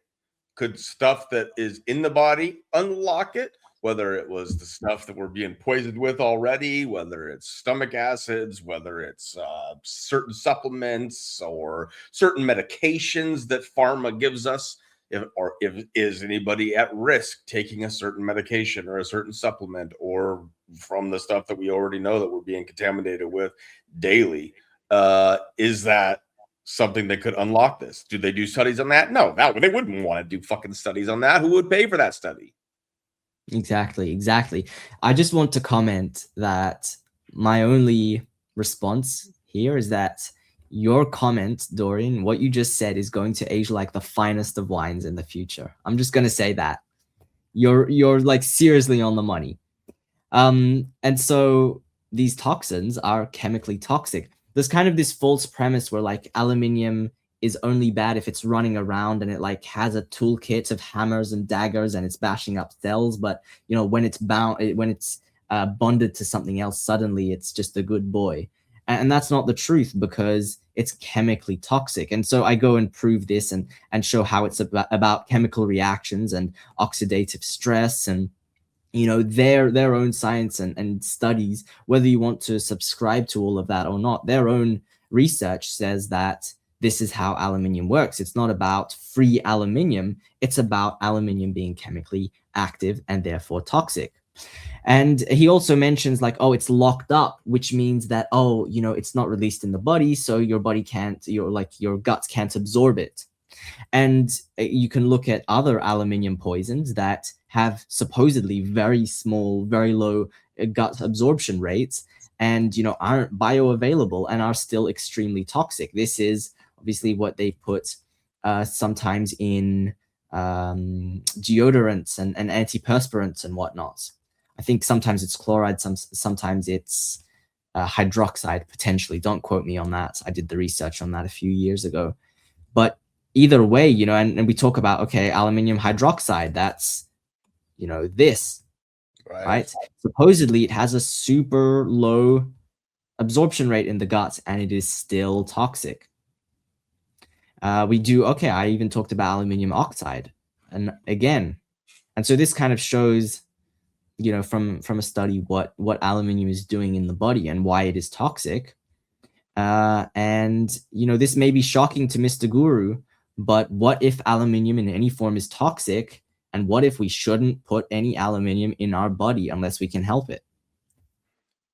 It's not rocket science. It really isn't. Right. Look at this guy. He's so shocked. He can't believe it. Again, I love the memes. And so then he says cannot leach. That's in the exact next sentence. And I say that's irrelevant. No serum aluminium elevation. So he's saying that basically, you know, there's no aluminium found in the blood. Again, irrelevant. And, you know, I have a Telegram post that I recently put about, you know, the trick word of bioavailability. Not, oh, the aluminium didn't enter the cells. The aluminium didn't enter the blood. Completely irrelevant. Right. And what was this? I will include 2 studies I'm aware of that make this. Right. So there are 2 studies that said, oh, you know, no serum elevation, no elevation of aluminium in the blood.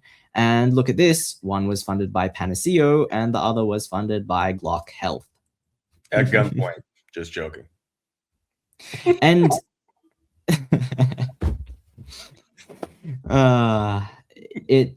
and you know what, that gunpoint can be in many different ways. It can be professionally, it can be financially. There are many ways to do it. Yes. And or maybe, you know, perhaps with a strip club. I don't know. You know, again, that information about Gaston Glock is out there.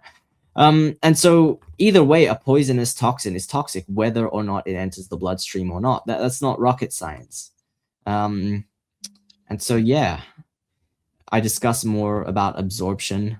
We don't have to look at that, but, you know, look at these, you know, I was looking into this, and it's the same gaslighting that they use for like normal aluminium in just the general public is what, like, the same terms is what the Zeolite Zealots use.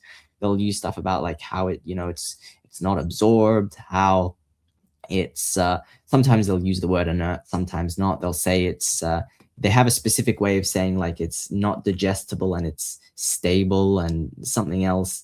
And yeah, it's all the same, really. Right. And then here, so this is the final point in his second comment. And he cites this. Now, because like I've been doing so much writing and some extra research into this, I actually haven't had the time to fully look into this the way I want to, into this study. But this is the first study, and I have to give a congratulations to Mr. Guru, because he gave us the first study that actually mentions zeolite or clinoptilolite. Yay, you finally got one, bro. After his 7th paragraph. So I'm still drafting my my approach to this one. But first of all, this thing, dyslipidemia, is abnormal levels of lipids in the bloodstream. And it's like, oh, too much cholesterol apparently is one of the things that is involved with this. And so he's saying that it doesn't cause, I said it causes anemia and occasionally like heart palpitations or whatever. And I'm saying, you know what, I'm not claiming that it causes anemia. I'm saying that there are many people that claim that it has caused them or their children anemia or heart issues. And again, we'll get to the proof for that in the future. That's another article that I have planned. I have all of this planned and scripted out. But so first of all, this is completely unrelated to the claim of, and the anecdotal proof of, okay, you know, zeolite is causing anemia and heart issues. But also, I want to point out that this is cited as basically a bile duct sequestrant, which bile duct sequestrants are used as an alternative to statins. So apparently what this is doing is basically this research seems to be showing people that clinoptilolite is so safe and effective in reducing cholesterol. Now, I think anyone in the alternative space should know that the whole cholesterol statin stuff is absolutely rubbish, and that we need cholesterol, and that, in fact, it's actually very important for the synthesis of our hormones, whether you're a male or a female. And obviously, statins are horrendous, and there is a potential, I'm going to say that there is a potential connection with this. Oops, I hit tab. There is a potential connection between this and weight gain. So, you know, it could be that Mr. Guru has again given us a reference that proves our points and disproves his points. But yeah, this is not good, and this really does not convince me to take clinoptilolite. In fact, the opposite, because it's taking out, you know, bile acid, which is necessary for our digestion of lipids or fats. And then basically it seems like what the clinoptilolite is doing is that it is like removing or diluting that bile acid. So then we're taxing the liver, because the liver has to produce more. And supposedly like that reduces cholesterol, because cholesterol is involved in bile acid creation.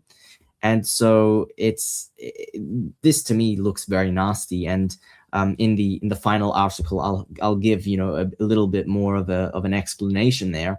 But those are my thoughts right now as to some of the, you know, facts and approaches around this study. I don't think this study in any way proves that zeolite is good. In fact, quite the opposite. Right. Damn, bro. And that was all of his points, right? One more comment. Do you want to go through it? Yes. Okay. So here we see, like you mentioned when we were talking earlier, he says, apologies, he says, oh, maybe that was on the top comment. Sorry, on the second comment, he said, oh, I just finished the video. Right. Okay, so that wasn't on this one. Apologies. But here again, so he's repeating the same stuff. And then mostly this is referencing the claims about zeolite being a nanomaterial, which is a fact. And then also talking about biosensors and injection grade zeolites, which I don't know what injection grade zeolites are. That's again, non-standardized terminology, but hey, we'll cover it fully. And again, this is my initial response. So you're replying again with zeolite is not a nanomaterial. It's just a rock. It's just a geode, all of which is wrong. Zeolite is a rock and it's a nanomaterial, given the fact that it has internal nanoscale dimensions. I address again the acid washed zeolite a narrative, which is that there is no proof that it can be, the aluminium could fully be removed, and that there's potentially even more problems with that. And again, he needs to, increasing nanotoxicity. And again, he needs to provide the proof, the experiment, the research to back his claims. He doesn't need to provide unrelated research about polycystic fibrosis or care and mortality or vaccine antibodies. He needs to provide the proof for his claims. So that's addressing that part, just a reiteration. And this is his website. His websites seem to have a thing where they're up one day, they're down the next. This was the only reliable website that I could find at the time when I started this like a few weeks ago. And then today, in fact, I actually found that some of the websites that were previously dead are back up. He has a research database, and then when you click the research database, it's like, oh, coming soon. So I really hope he doesn't put those bogus, unrelated research thing on his database. I'm out of courteousness, Mr. Disclosurehub, I'm actually telling you, just double check your links, And this is referencing, nanotoxicity. And I'm not going to say more. Right. Now he says this. Notice how beforehand he was saying zeolite is not a nanomaterial. Now he's saying the nanopores are what makes zeolite effective. What's funny about this is I remember saying the exact thing. Oh, that's great.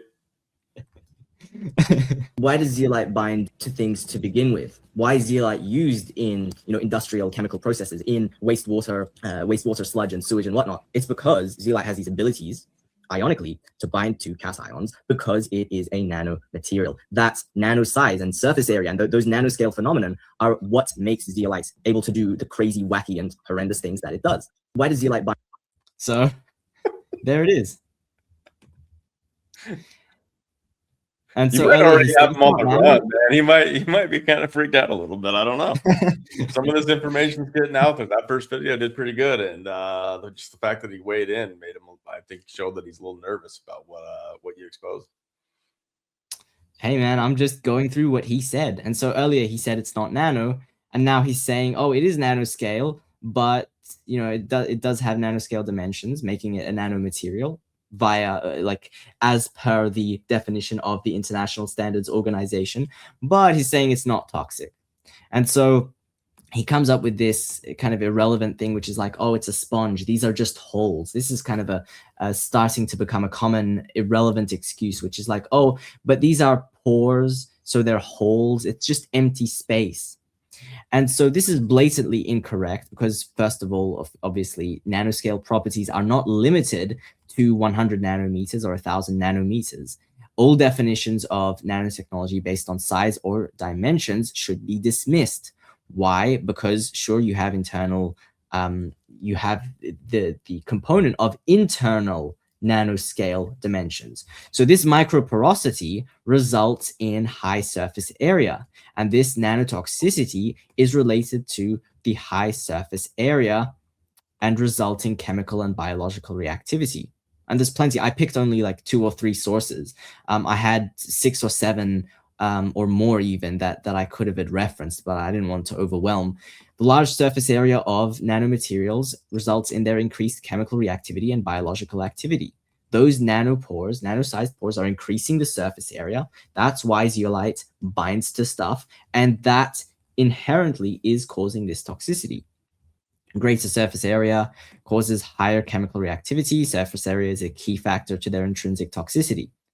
It's right there. Zeolite is a nanomaterial, and it has nanoscience-related toxicology, issues and toxicity phenomena applying to it.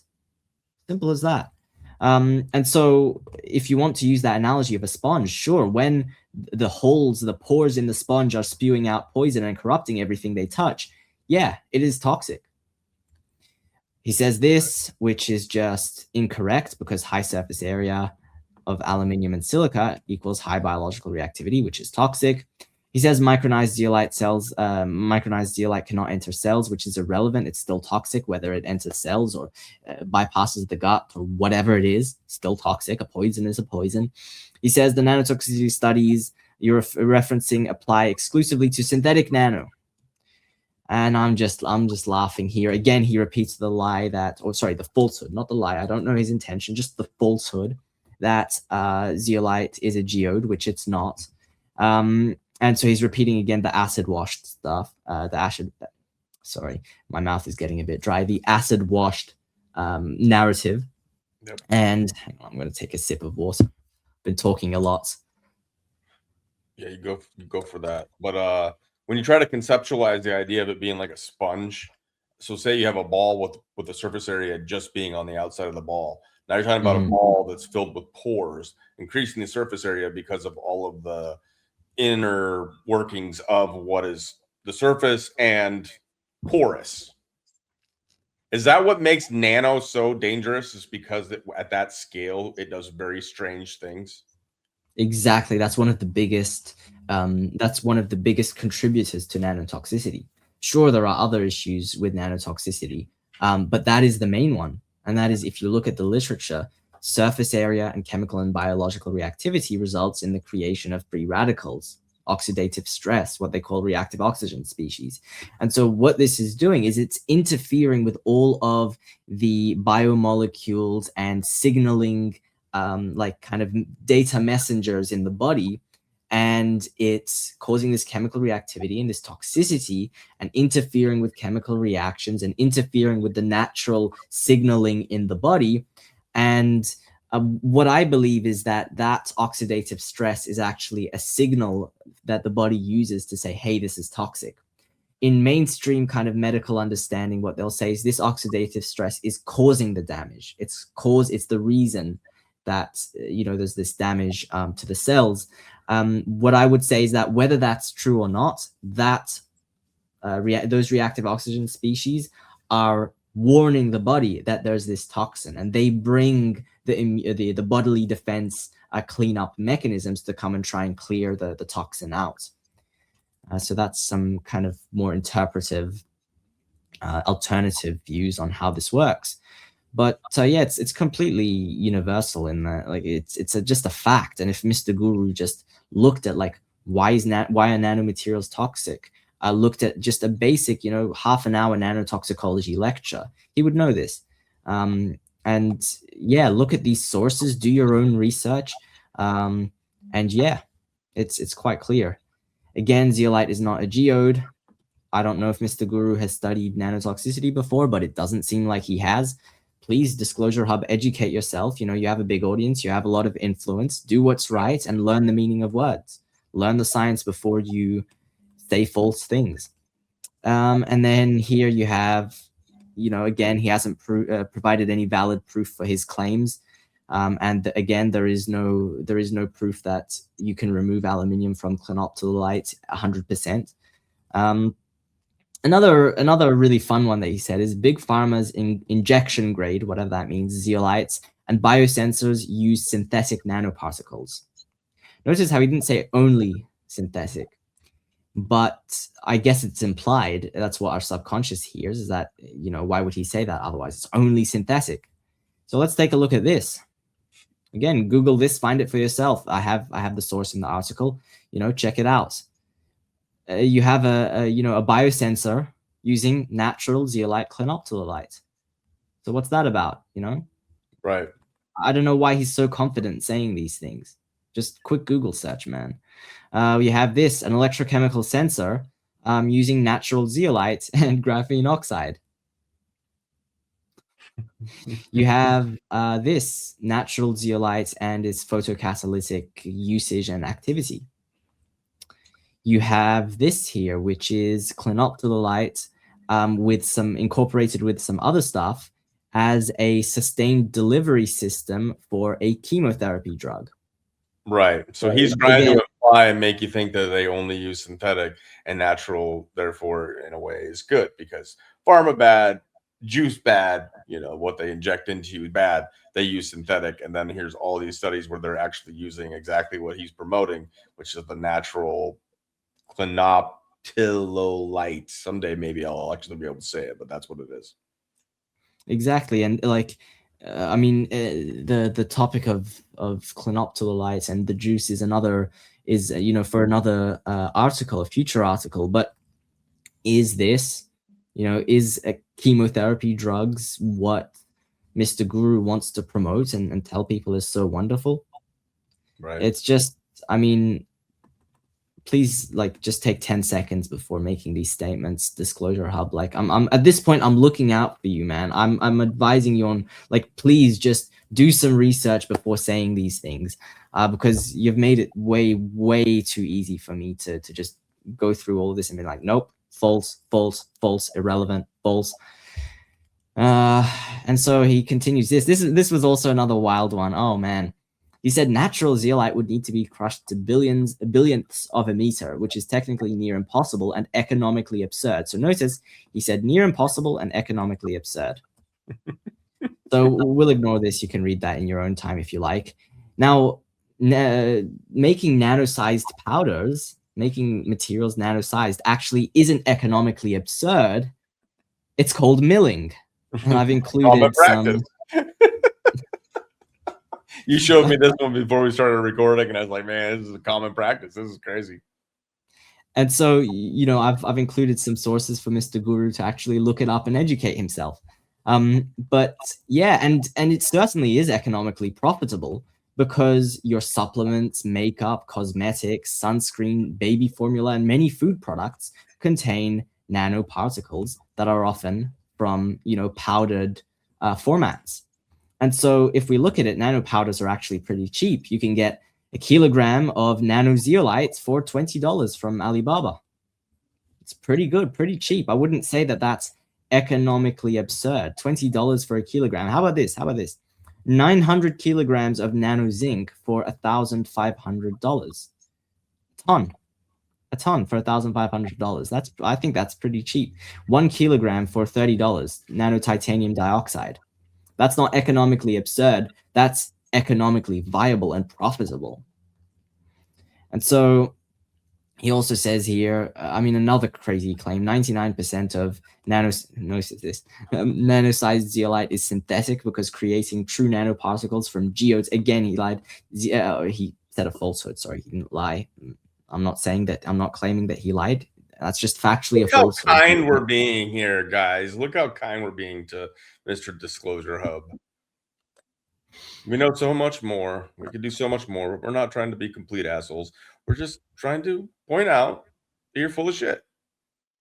Bring it. We are slaying Zeolite Zealots. This is round number 2.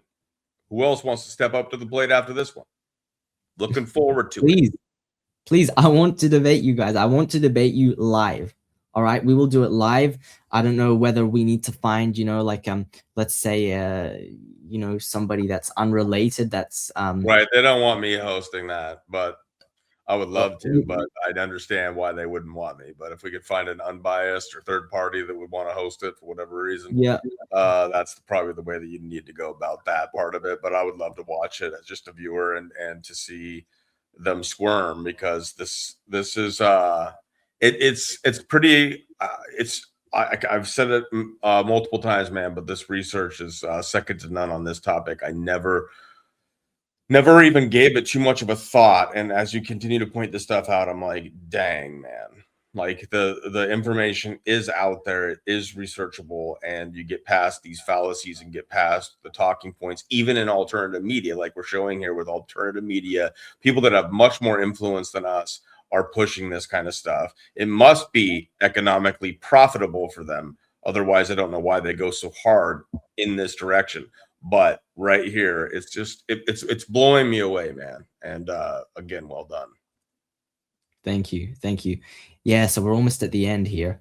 He throws in another crazy claim, which is that 99.9% of nano-sized zeolite is synthetic because creating true nanoparticles from geodes, zeolite is not a geode again, is extraordinarily difficult. And so zeolite, as we established, is inherently nanostructured, but of course you can take the overall size and make it micronized or nano-sized or whatever. So my question to Mr. Guru, and he needs to, you know, go and figure that out with the companies, because these companies market their natural zeolite as nano-sized. So I don't understand. Is he implying that these companies are lying, or they're like, he said 99% of nano-sized zeolite is synthetic. These people are saying that their zeolite is natural. Look here, masterpiece, all natural detox formula, nano-sized. Touchstone Essentials with the Pure Body Extra, or the PBX, nano-sized zeolites, 100% natural liquid zeolite. So I don't know. He needs to go and figure that out for himself. And also you have this company that imply their zeolite, their nano zeolite is natural, but they don't say whether it really is or isn't, as far as I'm aware. So yeah, again, what is he saying here? I don't think, you know, I think these companies would disagree. That they can go and Good. sort Let's that. have them. Let's have them all them. destroy each other. Hey, Touchstone and Masterpiece. Disclosure Hub was talking shit. You should go handle some business. Literally, that's the truth. Oh man. And so the final thing that he says is the confusion stems from conflating synthetic versus natural sources. And I addressed this point here. Let's go to the thing and jump to it. But they only use synthetic zeolite. And for example, I have a quote here from DuPont, the lovely people behind all our forever chemicals, you know. And they say that actually natural zeolite was used in industry, you know, since 1910, apparently. You can check this source. But and again, you know, just mesmerizing ability to dodge the basic facts, which is this. But let's look at this, right? So he's saying that they're completely different materials. Well, let's evaluate that. Let's compare the poison, right? So you have natural zeolite and synthetic zeolite. If you look at the composition, natural and synthetic are composed of aluminium and silica. Let's look at the structure. Both natural and synthetic zeolites are composed or structured and possess these micropores, these nano-sized pores, and possess high surface area. Both are used in industrial applications, as evidenced here, right? And this whole article really is proof of that. Both can be nano-sized, and both are toxic. It's as simple as that. So again, you know, just incredible confidence saying absolutely verifiably false information. And that's that, you know. I think, you know, my final points to Disclosurehub would be that, you know, you really need to firstly get your story straight. Secondly, you know, I'm very concerned about your financial conflict of interest. You need to disclose that to people to begin with. You can't pretend that, you know, you aren't sponsored by a zeolite company, or that company that is sponsoring you is actually you. You need to come clean about that. And yeah, you know, if we go back to what Despot had shared, right? Brandolini's law, BS asymmetry. It took him less than an hour probably to write, you know, those comments. And how long has it taken for us to research, analyze each sentence, go through it, write this up, and disprove all of the falsehoods and debunk what he said? That's the fire hose of falsehood. That's the, you know, repeating the same lie. That's the confidence trick. That's overwhelming people. That's and if you look at, you know, I mean, you could argue that a lot of these tactics were used, you know. Yes. And yeah, all of this is really just an insane charade to try and pretend that eating nano aluminium is healthy. Again, what has Mr. Guru, what has Disclosurehub presented to us that justifies ingesting a nano aluminium silicate that is utilized and applied in very concerning industrial applications like biosensors, drug delivery, and the juice injections, and is funded by big pharma and big petrol? Like, what has he presented that justifies ingesting a poison? And yeah, that's what I have, really. I'd This article say will be out soon, and yeah. Yeah, all the links will be provided. It'll all be there for everybody to research themselves. But this has been thorough, and this is the reason we did a recording as opposed to live, so there was no distraction because there was a lot of information to get through. I think you did an excellent job there, bro. But I think you just slayed another Zeolite Zealot, and I'm still curious though. This guy's a little. He seems a little.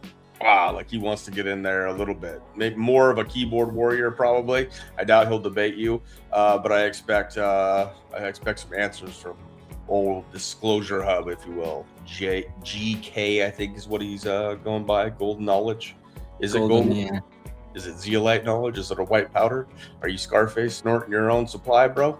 Those are some questions we have for you. But either way, you have some answering to do both in your court. What else you want to say as we close out here, Zach? I don't know, man. What are your thoughts? What are your thoughts on this madness? Because, like I said, sometimes I get a bit desensitized because this is like just modus operandi for Zeolite Zealots. I think Disclosurehub probably is a less accomplished kind of Zeolite promoter. I have talked to Zeolite Zealots that actually, are a little bit more selective. They don't post research links that have nothing to do with their claims. They're a bit more on point. But yeah, this was really a wild ride to go through, and yeah, I want to thank Disclosurehub. Thank you for your comments, and I hope you do what's right by the 110,000 people that follow you across Telegram and Rumble, and I hope you disclose your conflict of interest and clarify your many blatantly false statements as I've provided, and I'm not saying that you have ill intent, not at all. I can't be the judge of your intentions, but I can be the judge of your facts. And legally speaking, for example, according to the International Standards Organization, what you said about zeolite not being a nanomaterial is actually just wrong. And so legally speaking, you said something false. So yeah, that's it. Yeah, it's kind of as simple as that. I was surprised to see Disclosurehub down in my comments. I've never seen you show up in any of my comments before. So this was a touchy subject for whatever reason. You decided to lash out a little bit. I'm not saying it was all like crazy or whatnot. I think once I called you out and called you a shithead and told you like if you want to debate, he literally offered it up to you. But then for you to list all kinds of stuff that now has been destroyed, and prove that you didn't even really listen or hear what Zach proposed in the first one in many cases.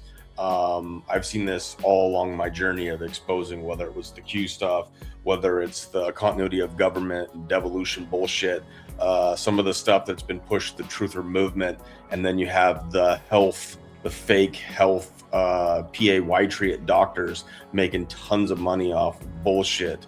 And it's a sad reality that we have to make videos like this, but it's important for the people out there because people really are searching for answers and truth. There's a lot of hurting people, a lot of health issues with what we have to deal with in this environment.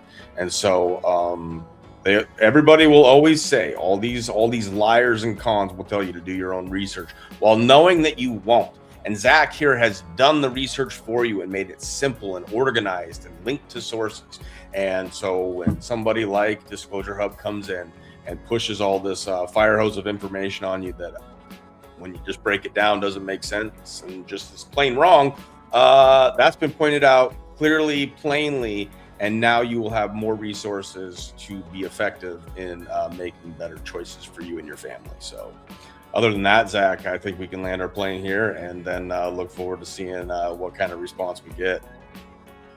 Thank you very much, Dorian. And if anybody's watching this through my links, I really recommend that you check out Dorian's work. Check out, join his community, and he's got a lot of really amazing things going on. So I really appreciate you having me. Oh, I look forward to another one, man. I think your research is second to none, especially in this area. And I think it's vital and important, especially for the times that we live in with all these people pushing these miracle products. All of a sudden, they're just coming out of the woodwork with these miracle products that if you look a little closer, yeah, we got questions. Anyways, thanks for coming on again, bro. All the links to Zach's sites and his Substack and all the vital information you need will be connected to this video down in the description. And we look forward to catching you all on the next one. Peace. Peace.